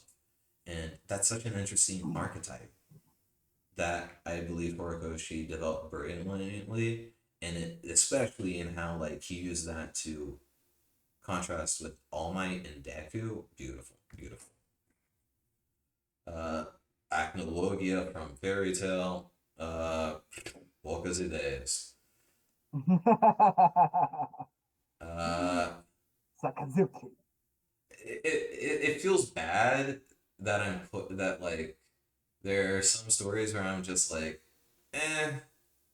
But Fairy Tail is just like, I read it when I was younger. I the thing about fairy tale is that it was one of those stories that like I think was it started around a time where there were I guess some editor out there was still like we should try to replicate what One Piece is doing, and I enjoyed it at first, but then it's just like now you're just it's like there's some interesting ideas over there, but the payoff doesn't really it wasn't really enjoyable. Uh, I kind of knew. I'm gonna put him in C tier. Uh, I don't think he's being used. Think I guess like in some of the other admirals, I guess like in with big business Borsalino. So like with the other admirals, I feel like there isn't there isn't really much that he's done in the story, and like what he does or like his position in the story is more of like a commentary, I guess, of like on hierarchy and like I guess how like some of the worst people are just kicked up to the top. I know this is the villain of Sword Art. This is one of the villains of Sword Art Online, but I haven't watched it, so I don't know. I just know that this one's creepy. Orochimaru. Hmm. Hmm. Orochimaru. In the story of Naruto, in its various Orochimarus, I'm gonna have to put him, I guess, in B tier because I respect what is going on with Orochimaru in a way, and like what exactly like he is the villain who's looking for perfection. He wants to. Nah, I got. Nah. I'm gonna put him down and see him. He, I guess like when I was younger, Orochimaru was like all that. I enjoyed him as a villain, but as I grew older, it's just like they didn't use him as well as they could have, in my opinion. And I guess it's just because it just became too many villains, and then like he was, I guess, Sasuke's villain in a way, and he just wasn't used as well as a villain as he could have been, in my opinion. Light Yagami as a villain.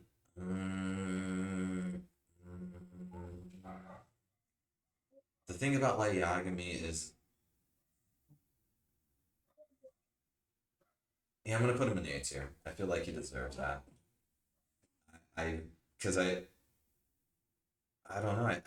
I just really watching this. I enjoy watching a prideful man fall. So off of that, uh, hmm, I don't know. I guess I really just enjoyed the contrast that the what's is it I forget his name the author of Death Note, but the comeuppance and just the fall of the ego that is light is so delicious.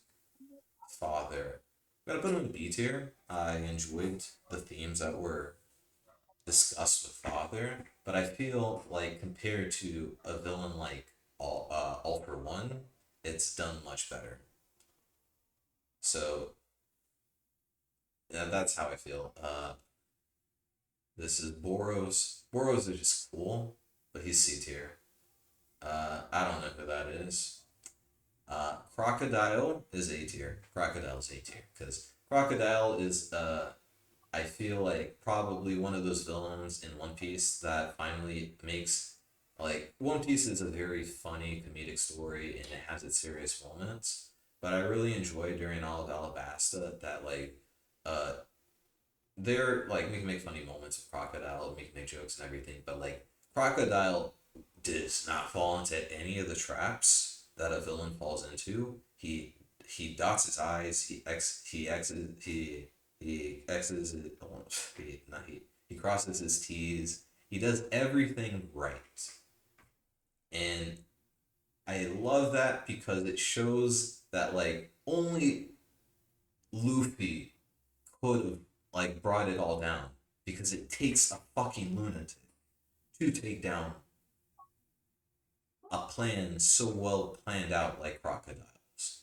Like, I really like that contrast in the story of Alabasta, where it's like, this is a villain who takes himself seriously, he does business properly, he is the Gus Fringe of his world, and he is not going to, like, fuck up. He's got everything, he has worked out every single detail of what he wants to do and everything that he's going to be doing after he succeeds in his plan. And we see that throughout the whole entire arc. And the only person who was capable of doing something about it was a fucking crackhead who just didn't give up. And I think there's a lesson there somewhere. There is a lesson. Never give up, right? Rob Lucci, C tier. Obviously, like, the thing about Rob Lucci as a villain is that, like, one of the most peak arcs ever in One Piece, and he's Lobby. He is the main villain for Luffy. But the thing about it is that, like, it's kind of it's not like he is an interesting villain in and of himself. He just is the strongest antagonist. And all of the cool things that happen in the story aren't really a result of him. He's just a very large obstacle that Luffy has identified as the one that only he can take on. Doflamingo, though, fucking S tier. Fucking S tier. Probably, yeah. Doflamingo's above Dio in my rating. Because Doflamingo is everything that I love about Dio, and then, like, there's actual depth to him. And it's not like depth where it's like, oh, I sympathize with this guy. It's just like depth in the sense where it's like, oh, I understand where he's coming from. I still fucking hate him. I still fucking want him dead. He still needs to be put under. And I love that that's basically what Luffy does by putting him into the ground. And I just love everything about Doflamingo. Kira. I'm gonna put Kira A tier because I really enjoyed what what is the name of JoJo's author?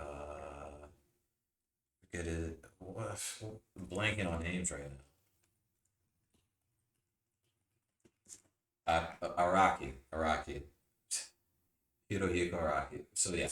So I really like what Araki was doing with him as a villain in part 4, where it's he's hidden and he wants to continue hidden, and just like everything that he's willing to do to continue just living a peaceful life, as he says, despite killing constantly. Cars. As far as JoJo's villains go, I guess he's D tier. He doesn't really excite me. He's just another obstacle for Joseph to outsmart. I have read Black Clover, but I stopped reading at a certain point, so I did not get to this villain, so I do not know. I don't know. And I don't even know who's in this. And it's right over here, so I don't know. Bertolt as a villain. I'm gonna put him in B tier because, especially with like a lot of these Attack on Titan villains, it's gonna be one of those things where it's like, as a villain, you don't like, these are a lot of villains that haven't really done necessarily like, well, they have done bad things. Because this is a show where a lot of people do bad things. It's just a matter of like what degree you did the bad thing. But I do enjoy the exploration of like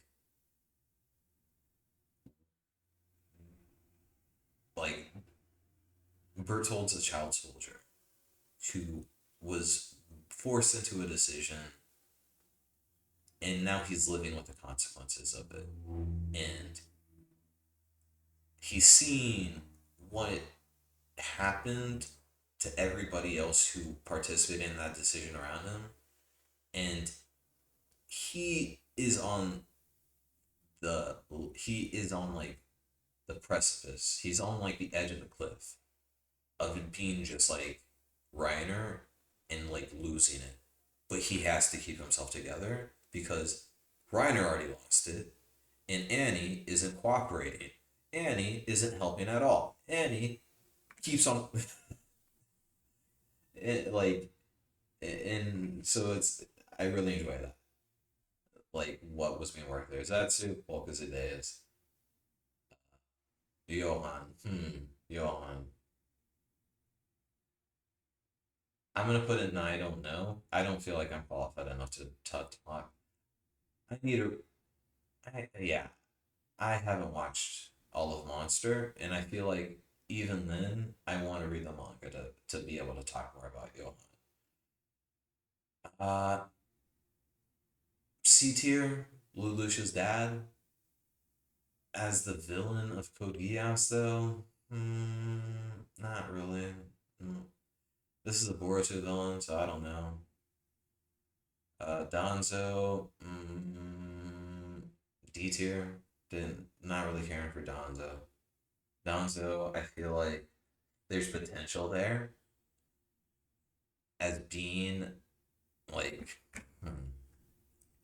because when I think about Donzo and his position in the story of Naruto, it's one of those things where it's like it's an interesting character and basically where he exists in the politics of the Lee village because I believe he is from the third Hokage's generation and basically would have been is basically like the might guided to the third Hokage's Kakashi where it's like you're the obvious second place and but you never got to be what you wanted to be, right? I guess that doesn't really apply to Guy, but it's just one of those things where it's like he wasn't used as well. I think he could be. Ulquiorra, I like him at B tier. With a lot of Bleach villains, it's one of yeah, with a lot of Bleach villains or with a lot of Bleach antagonists, it's one of those things where yeah, I don't really know how to put it into an idea. The vibe of Ulquiorra, his story, and like the themes of what he's ultimately trying to figure out of like why it is that people fight is interesting. And on he's obviously cool too. But yeah, I don't think he can be able to be in my opinion. Diavolo, I'm gonna put him in C. He's better than Cars.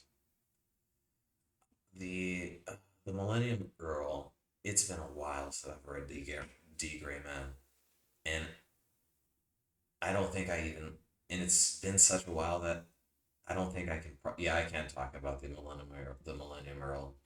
He's interesting, but I don't feel qualified. Enel, mm, B tier, B tier. Uh, I really like him as a villain. I really like the payoff of the joke that uh, I obviously we all know the panel. We all know the panel. So and you already know that I enjoy the fall of Rifleman. So B tier. Enrico Pucci. I'm also gonna give him C. Don't really have much to say about him either, like Diavolo. Uh, Envy. C as well. There are better villains in Full Metal Alchemist that. Hmm. Think about. Can I put? Yeah, I'm gonna give him a C. Grimjow.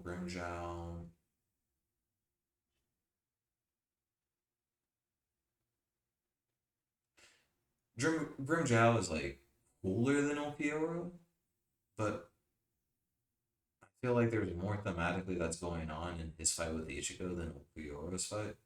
Well, there's more going on thematically with Ulquiorra and Ichigo than there is Grimmjow and Ichigo. I feel like Grimmjow and Ichigo is more like standard battle shonen. Like he's a guy who has an ego about being stronger, and he finally finds a guy who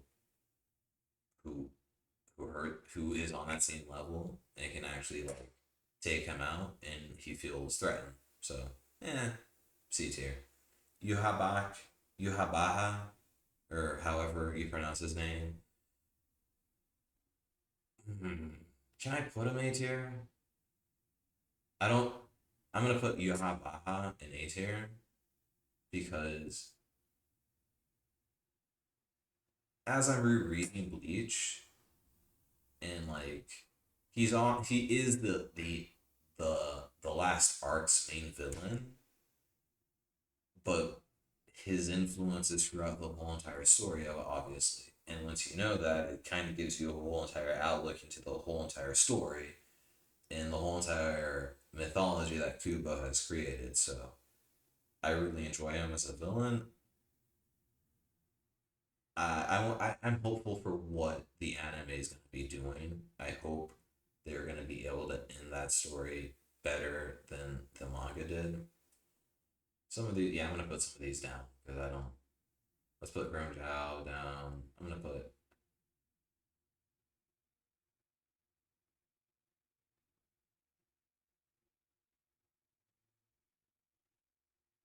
Yeah. Mm, I don't know. Oh, Flock. Flock is S tier. No debate. I just love hating the guy.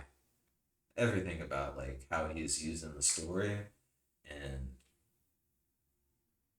when an author is able to make, I'm not, yeah, probably not S tier because S tier should be reserved for the best of villains, I guess. But he's gonna be the top of A just because I love it when an author is able to make me like make a character that I love to hate. Uh, Frieza. Mm. Compared to the other villains around here, like Frieza's a very simple villain, and that's as a result of Dragon Ball Z also being a relatively simple story, and that's not a problem. That's just like a product of its time. Like these are all stories that are standing on the shoulders of Dragon Ball Z. So Hey I'm Ed, gonna put him there's D a tier. question on the chat. Oh wait,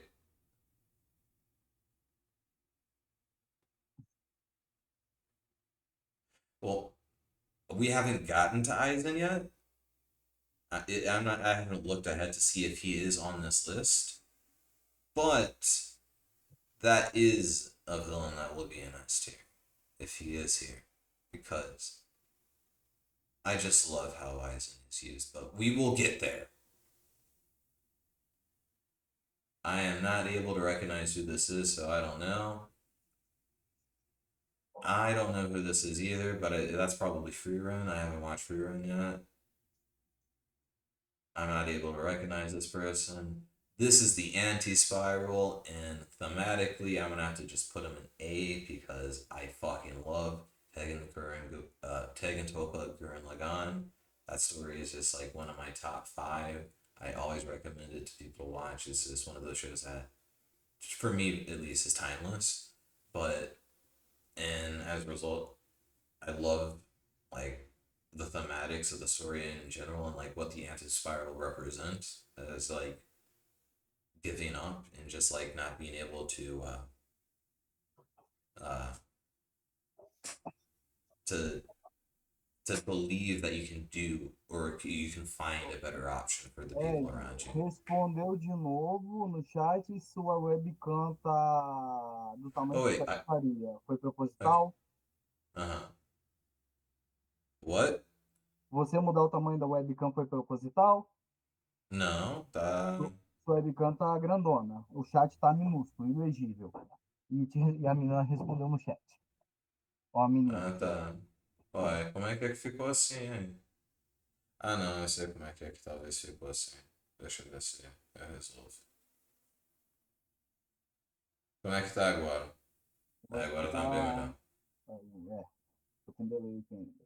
Okay, so back to Eisen somehow made it in there. Where is he? I'm not seeing him. O Eisen tá na lista aqui? Eu não vi ele. Wisen? O Eisen, do Bleach. Eu já coloquei ele aqui, eu não reparei, não. That's what Ususan is saying. I'm not seeing him.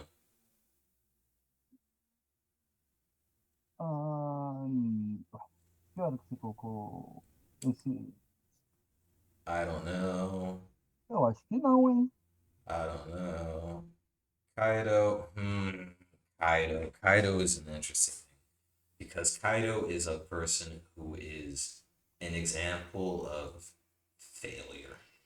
And that's an interesting thing to talk about because he's obviously a person as we are seeing throughout the story and like the more that's being revealed in the current flashback, it's interesting like where Kaido ultimately ends up in the present compared to where he was in the past. Because you see him as a person who is obviously young and out to take the world by the balls and and wants to make an impact and do a lot of things as a pirate because he has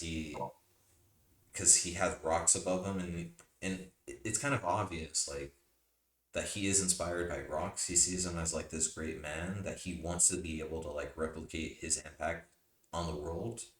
But we haven't reached the end of like the current flashback to see what ultimately ends up happening to rocks. So I'm just gonna keep Kaido in B tier for now because I understand like people have their criticisms of him because like he didn't live up to the hype of what they expected a Yonko to do. But I think he's still an interesting character nonetheless. Boo, boo, boo, boo. Well, compared to did I put Frieza here? Where did I put Frieza?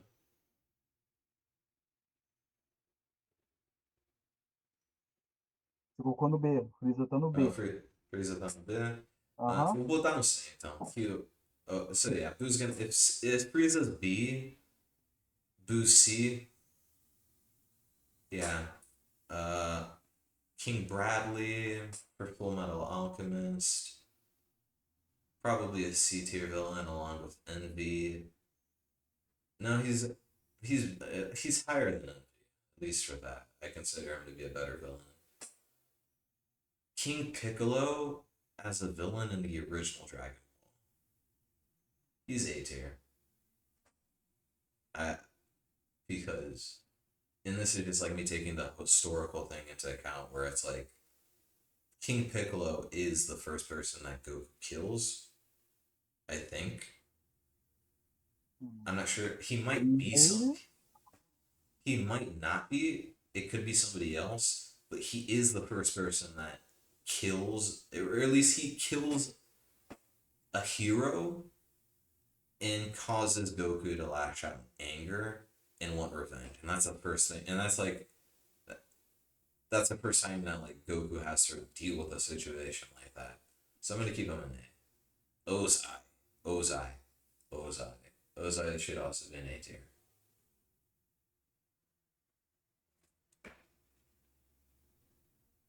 Should yeah, okay, I'm gonna keep Ozai in A tier. Cause I have a thing for abusive fathers as villains. It's like they're pieces of shit, and they ultimately create their own downfall. But you love to see them in action. I don't know who this guy over here with the psycho look is. I don't know. Who is this? Is this from Magi? It seems like a Magi villain, but I don't know who it is. I'm not remembering. I know this is Rachel from Tower of God. I have not read it to be able to comment on her. Don't know who the blue haired is. Crollo. Crollo might be S tier. Crollo is one of the Prologue has depth. Prologue. Eisen's in the middle. Brother, do you have eyes? Like, there's. Look, você viu Eisen nessa lista ainda? Eisen, meu dia. Eu ainda não vi o Eisen, bicho. Quer dar um super zoom aqui, peraí. Mas ele tá aqui embaixo. Eu tô olhando aqui embaixo mesmo. But okay, where is Eisen in? Where is Eisen, like? I'm not seeing him this week. Você já classificou ele, por acaso? E a gente passou batido ou você colocou... Não, o cara tá falando aí, eu não tô vendo ele. Eu Eu não também sei. não, Oh, errei. he's further up in the list. We're gonna get to Eisen. We're gonna get to Eisen. This seems like a guy from Vinland Saga. I haven't read Obito. Okay. Okay, I see him now. I see him. We're gonna get to Eisen. He's right down the list. But first, we're gonna talk about Obito because Cadê? Você achou? Obito. Achei. Tá. Obito is above Pain. I enjoy his story way more. And especially in contrast to Kakashi. Because you see how much, like, his death affects Kakashi. And it's apparent from the onset, from the introduction of Kakashi as a character, you have already seen the influence that Obito has had on his character. You just don't know that it's because of Obito. You just know that it's just been told to us as Kakashi has literally lost everybody. He is like he is the survivor. Everybody around him has died, and he was too strong to not die like them. And he unfortunately has to carry on and live with the fact that everybody that he loved died, except one didn't, and that is kind of what, and that's what makes Obito interesting. Don't know who this is. Reiner is right there alongside Eren. He's above Eren. These two, it's one of those things where it's like with Attack on Titan, talking about villains is a weird thing because they are the heroes of the story. They are the protagonists of the story. So it's really hard to talk about them as villains. It's just, but the dynamic between Reiner and Eren, perfect. This is also for Monster. I don't feel like I should be. I can talk about him. Schneisel. I guess a C tier. He's interesting. Like,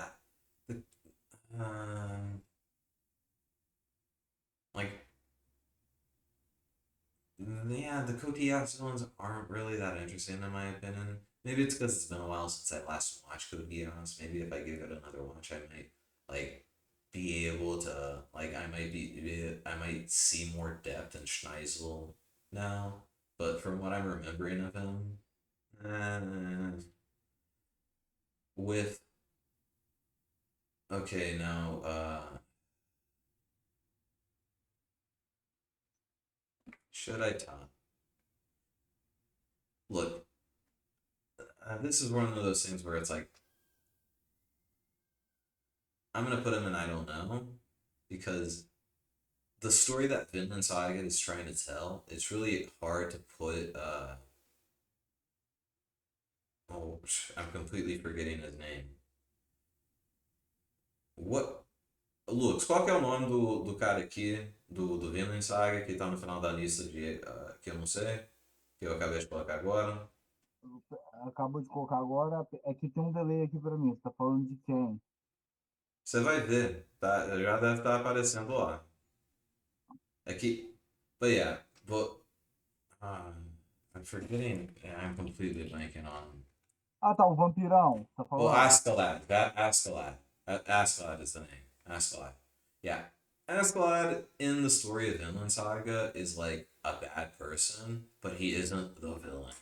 And from what I'm read of Vinland Saga, it's really hard to talk about it as like to talk about the villains of the show because it's not really talking like the villain. Yeah, I don't feel like I can talk much about the villains of the villains of Vinland Saga because like yeah, when I think that like because I guess like this is one of those things where a person who is a villain like there are people who are antagonists. Askeladd is an antagonist for a moment in the story. And then there are people who are villains. And Askeladd doesn't seem to really go into that villain territory for me. He does bad things, but it's not like he's a person who's looking out to do bad things. He's just a mercenary. Uh, so in this tier list of villains, it doesn't really. It feels weird to put him here anywhere over here, so I'm gonna just put him in like as a character. He's an A tier, obviously, but as a villain, it's weird. This list like it's weird about things. Madara, I believe this is Madara. It seems like it's probably Madara. How do I feel? He's above Pain, but but Obito is more interesting for me in the story than Madara is, because Madara is just a hater. He's just like he's an envious little bitch who wasn't able to accept that Shimon was better, and it's pitiful. He does a lot of cool things, but or is that? No, that might not be Madara. I'm seeing Madara right over here now. And so I don't know who this could be. This might be somebody else. I don't know. Now we're back to Aizen. Aizen is one of those S tier villains. Because, as you know, I love a diva. And the thing about Aizen is, like, I love the way that Kubo utilizes his villains. And especially the way that he utilizes Aizen. And he keeps, and it's, like, very thematic that, like, the villain with the Zanpakuto that hypnotizes people and puts you under their complete control, where they control all of your senses, and everything that you believe is happening is actually something that he is making you believe that is happening. To have this person be the person who lies so many times about what's actually going on in the story, and like also ultimately his ultimate goal and how he fails is beautiful. So I really enjoy Aizen. I can't put all of that into words at the moment, but I really enjoy it. He's S tier. I don't know who this is either. I don't know who this is. Show Tucker, Boca's Ideas. That is a I don't know who this is. Cell, among Dragon Ball villains, is an S tier villain for me. Just because like and this is one of and this is like one of those things where it's just gonna be more vibes based and just like I remember being like a child watching the Cell Saga release episode by episode, and it was one of those first times where it's like this villain is terrifying because like we don't see anything about Cell. We just see like what we just see the after effects of all these towns where people just disappeared and they're closed, and the only thing left of the people who live there are their clothes. And then like I didn't enjoy like and I was like I was scared of bugs as well, so it's like having him as a bug too like made him more scary. And then there's also like what's going on in the story with him and Gohan and how he's ultimately like how this is ultimately where Goku hands off protecting the world to his son because his son has surpassed him. and this is the ultimate test, a perfect being. Don't know who this is. Zeke.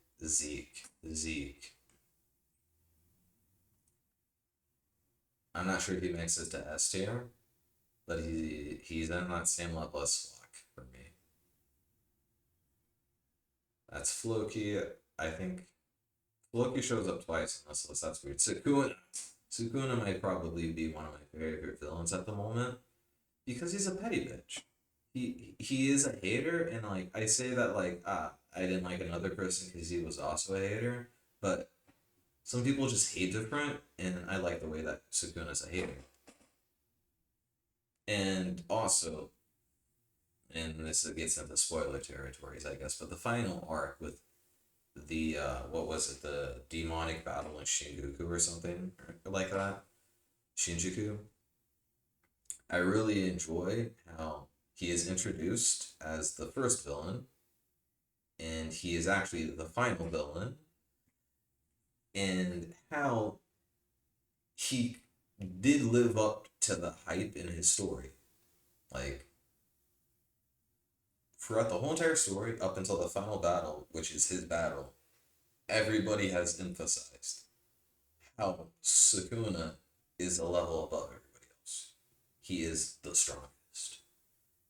And he shows us very well how he is the strongest. And the show, well, the manga at least, like, does a really good job of showing, like, how a battle with Sukuna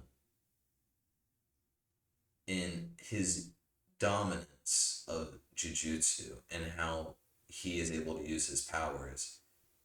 He is so above everybody else that it becomes like we're watching an elder god come down and show us like things that we didn't even think were possible, and like he ultimately breaks our mind, and like overcoming that and how it's ultimately done.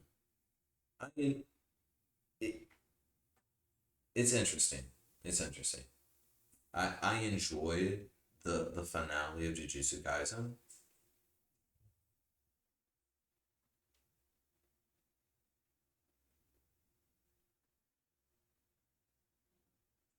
Oh, sweet.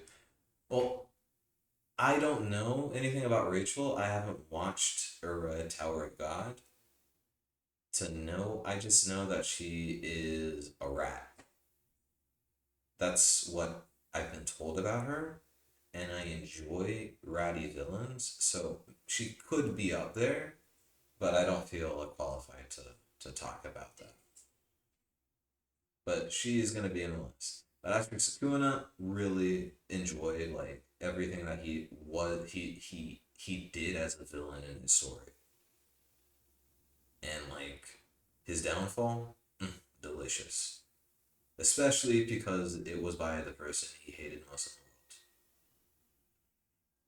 in the world. Blackbeard. Blackbeard is gonna be at the bottom of S right now because Blackbeard is potential S. Blackbeard has everything to be probably at the top of S, and he could be like the LeBron of anime villains in my opinion because like his dad was obviously the Jordan, and if in the theme in like the story of One Piece for what he's positioned to be in like the confidence I have for the confidence that I have in Oda as an author, uh, I don't disappoint me, Oda. I, don't disappoint. Griffith, Griffith, fuck, S tier villain because and I hate Griffith, but for the story that he's in and for the story that Miura is trying to tell with Berserk, he is the best villain for that story. And because what I tell people about Berserk whenever I try to recommend it to them is that like I understand that this is a violent story that's gonna like depict a lot of disgusting things and like show like a lot of monsters doing disgusting things, a lot of very disgusting monster designs, but it is ultimately a story about recovery and overcoming trauma and abuse. And also how like we can fall back into like some bad and how we can fall into bad habits or into bad like behavior patterns as a result of abuse. And Griffith is like that person where it's like for a story about like recovering from abuse and trauma, Griffith being that person who ultimately becomes like the savior of the world and like does all of these things, but we know what he's done is like that. It feels like for people who have been abused, it is one of those things where it's like,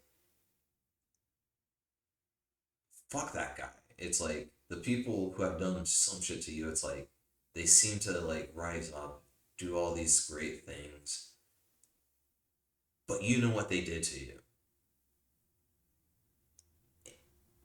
And I think it's very interesting how like Miura like shows that in his story of how like evil people rise to the top in his world. There's so much depth to that character. He's S tier. Kimberly is a very fun villain, but to me B tier. Uh, we enjoy a smooth criminal, but there's not really much to him, I guess. Makima. I have not read all of Chainsaw Man, but I really enjoyed Makima for what I have read of it. I feel like she feels like a good A. Madara, as I was saying earlier, I find him less interesting than Obito in the story of Naruto. So he's B tier for me. Uh, who is this person sitting so stylishly on the chair? I don't know. And okay, this is Azula. Azula for me is S tier. And it's a shame that there aren't more women on this list for me to put in S tier. But I just love Azula. She is way better than her father as a villain in the story. And I enjoyed everything that she did as a villain. And her tragedy as well.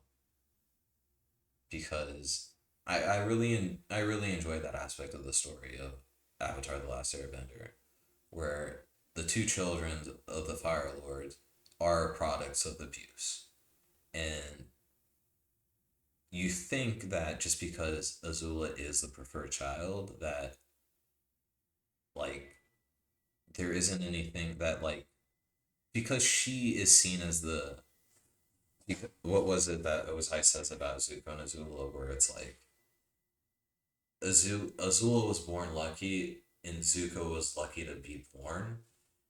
And obviously that creates a bunch of issues with Zuko and his self esteem, his perspective of himself, and what he believes that he needs to do to gain validation.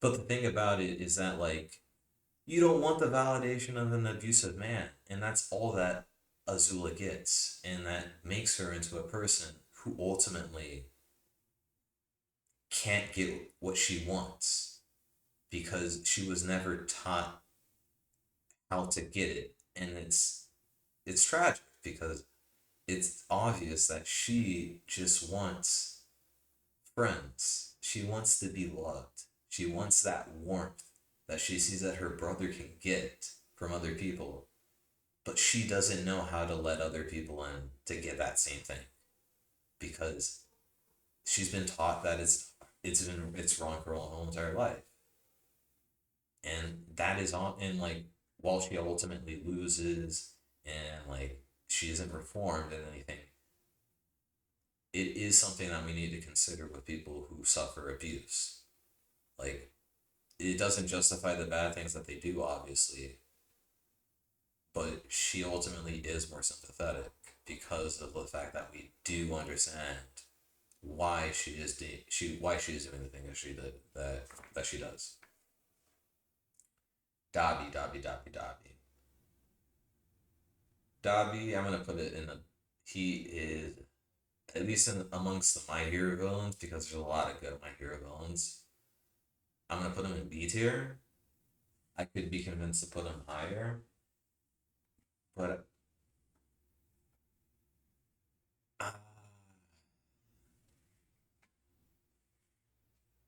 that's a weird conversation to have because like Dobby Dobby is like Azula in that sense where it's like we understand everything that you are doing.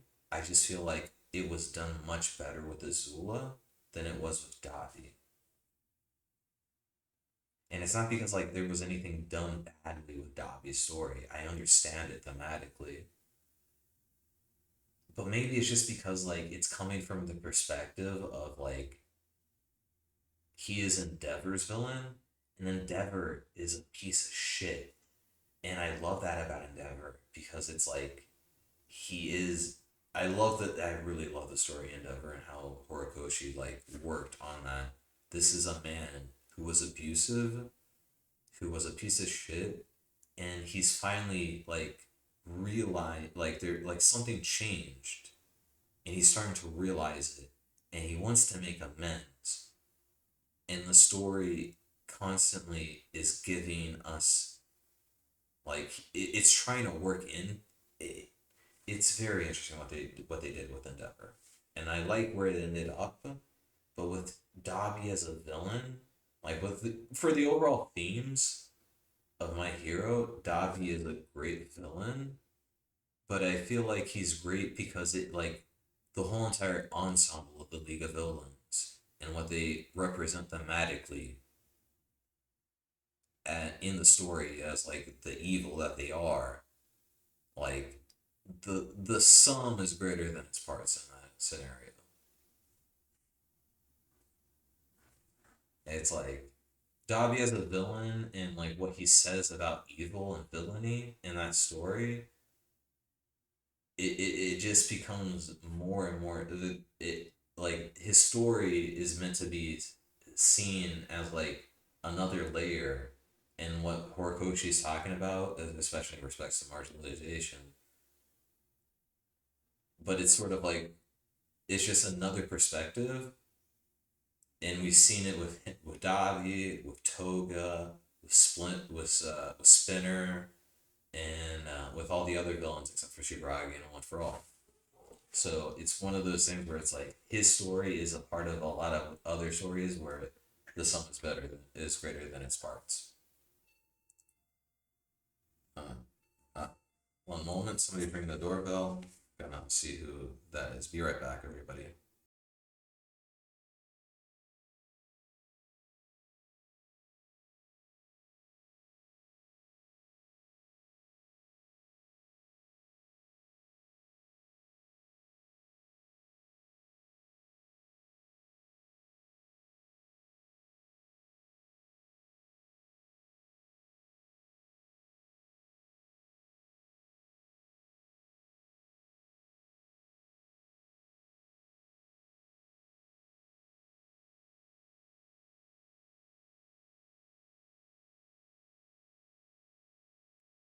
Okay, I'm back.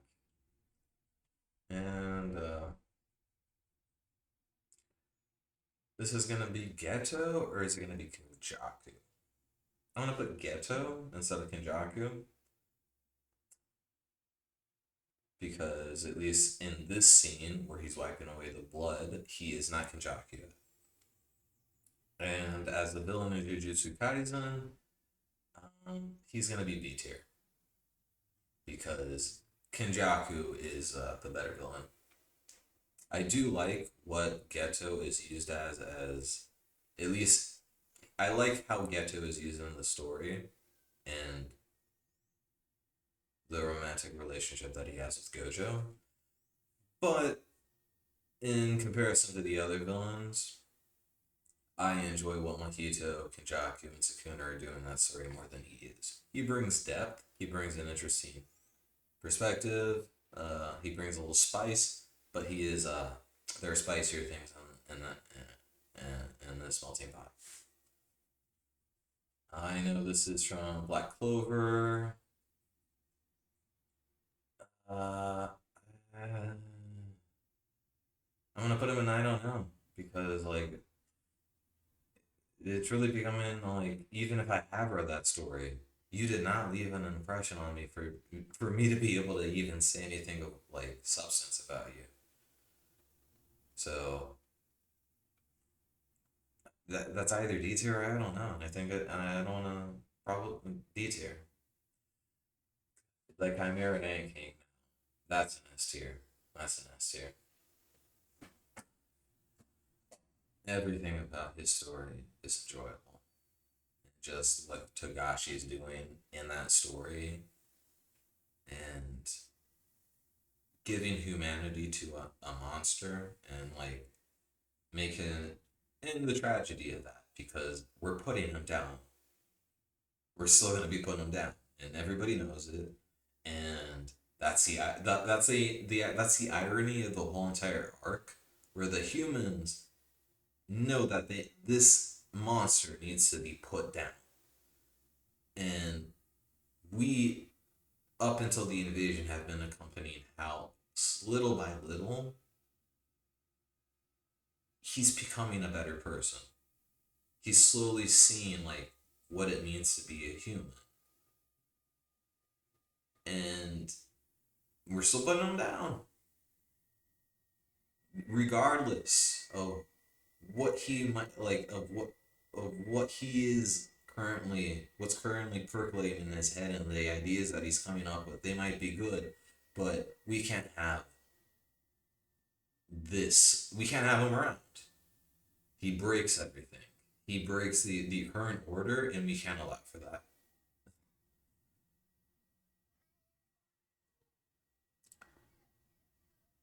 Jesse James and Meowth, ooh, S tier. Just like, sometimes villainy doesn't have to be complex. It just has to be. It can be a good old fun, and I enjoyed them as the antagonists all the time in Pokemon when I was a kid. What can I say bad about them? How it's been so long since I've watched Shaman King. So long. So and the thing is that like I didn't read the manga of Shaman, and I remember I no wait I did read the manga, but I feel like the translations that I read back in the day when I wanted to read Shaman King were not good. They were not good. So I should come back to it. So we're gonna put Helen. I don't know because the only thing that I have besides that is the original anime, and he wasn't really that interesting of a villain there. He didn't really, yeah, he didn't really. There wasn't really anything there for me there. But I know in the manga, like things are more interesting with him and his relationship to Yo. And like we don't even call and like what did we call him? We call him Zeke in the Four Kids stuff. Genjo. I didn't mean to drop him there. Genjo. In the story of Bleach, Genjo is complex. Uh, I'm gonna put him at the bottom D because I enjoy what is done with this character, but I'm currently rereading Bleach, so I don't feel I can say much compared to like let me think. Is Grimjow above him, or is he above Grimjow in the tier list of villains of Bleach? I know he's above. He is definitely below Aizen and Yuhaba.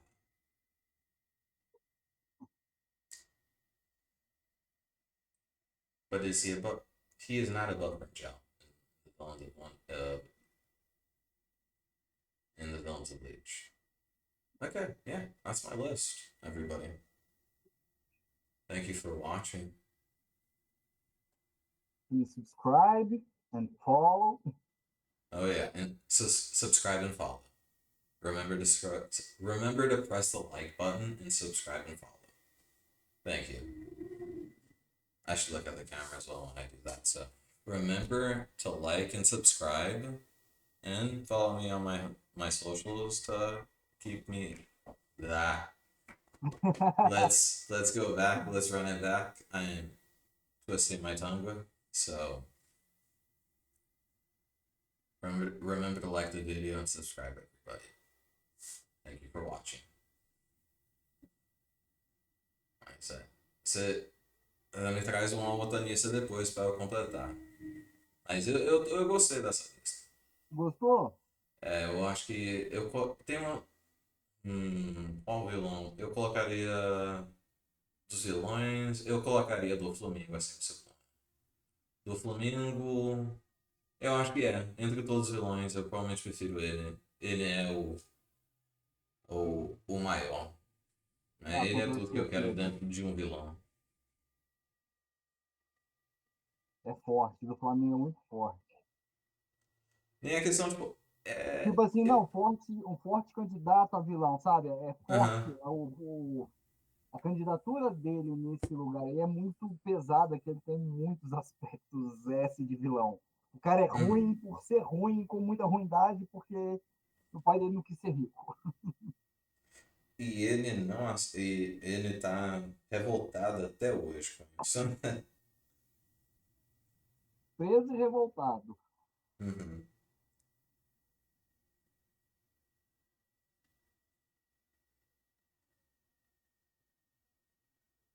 Mas deixa eu ver aqui no OBS se tá tudo certinho. Uhum. Eu vou encerrar o stream agora, então, né? É. Aí a gente Deu, volta deu, amanhã. show. Deu um conteúdo da hora mesmo. Lógico. Bom, é 2h39 que a gente está em live aqui, isso agora? Isso. E antes acho que a gente chegou a ficar 1 hora, aquela aqui que a gente ia iniciar. Sim. Então, só dessa aqui, das 2h40, bem ver, vai perder 40 minutos, eu acho. Acredito que 2 horas de conteúdo tem. Ótimo. Okay. Time to stop recording. Peace out, everybody. Have a great night. Or great day, depending on where you are in the world.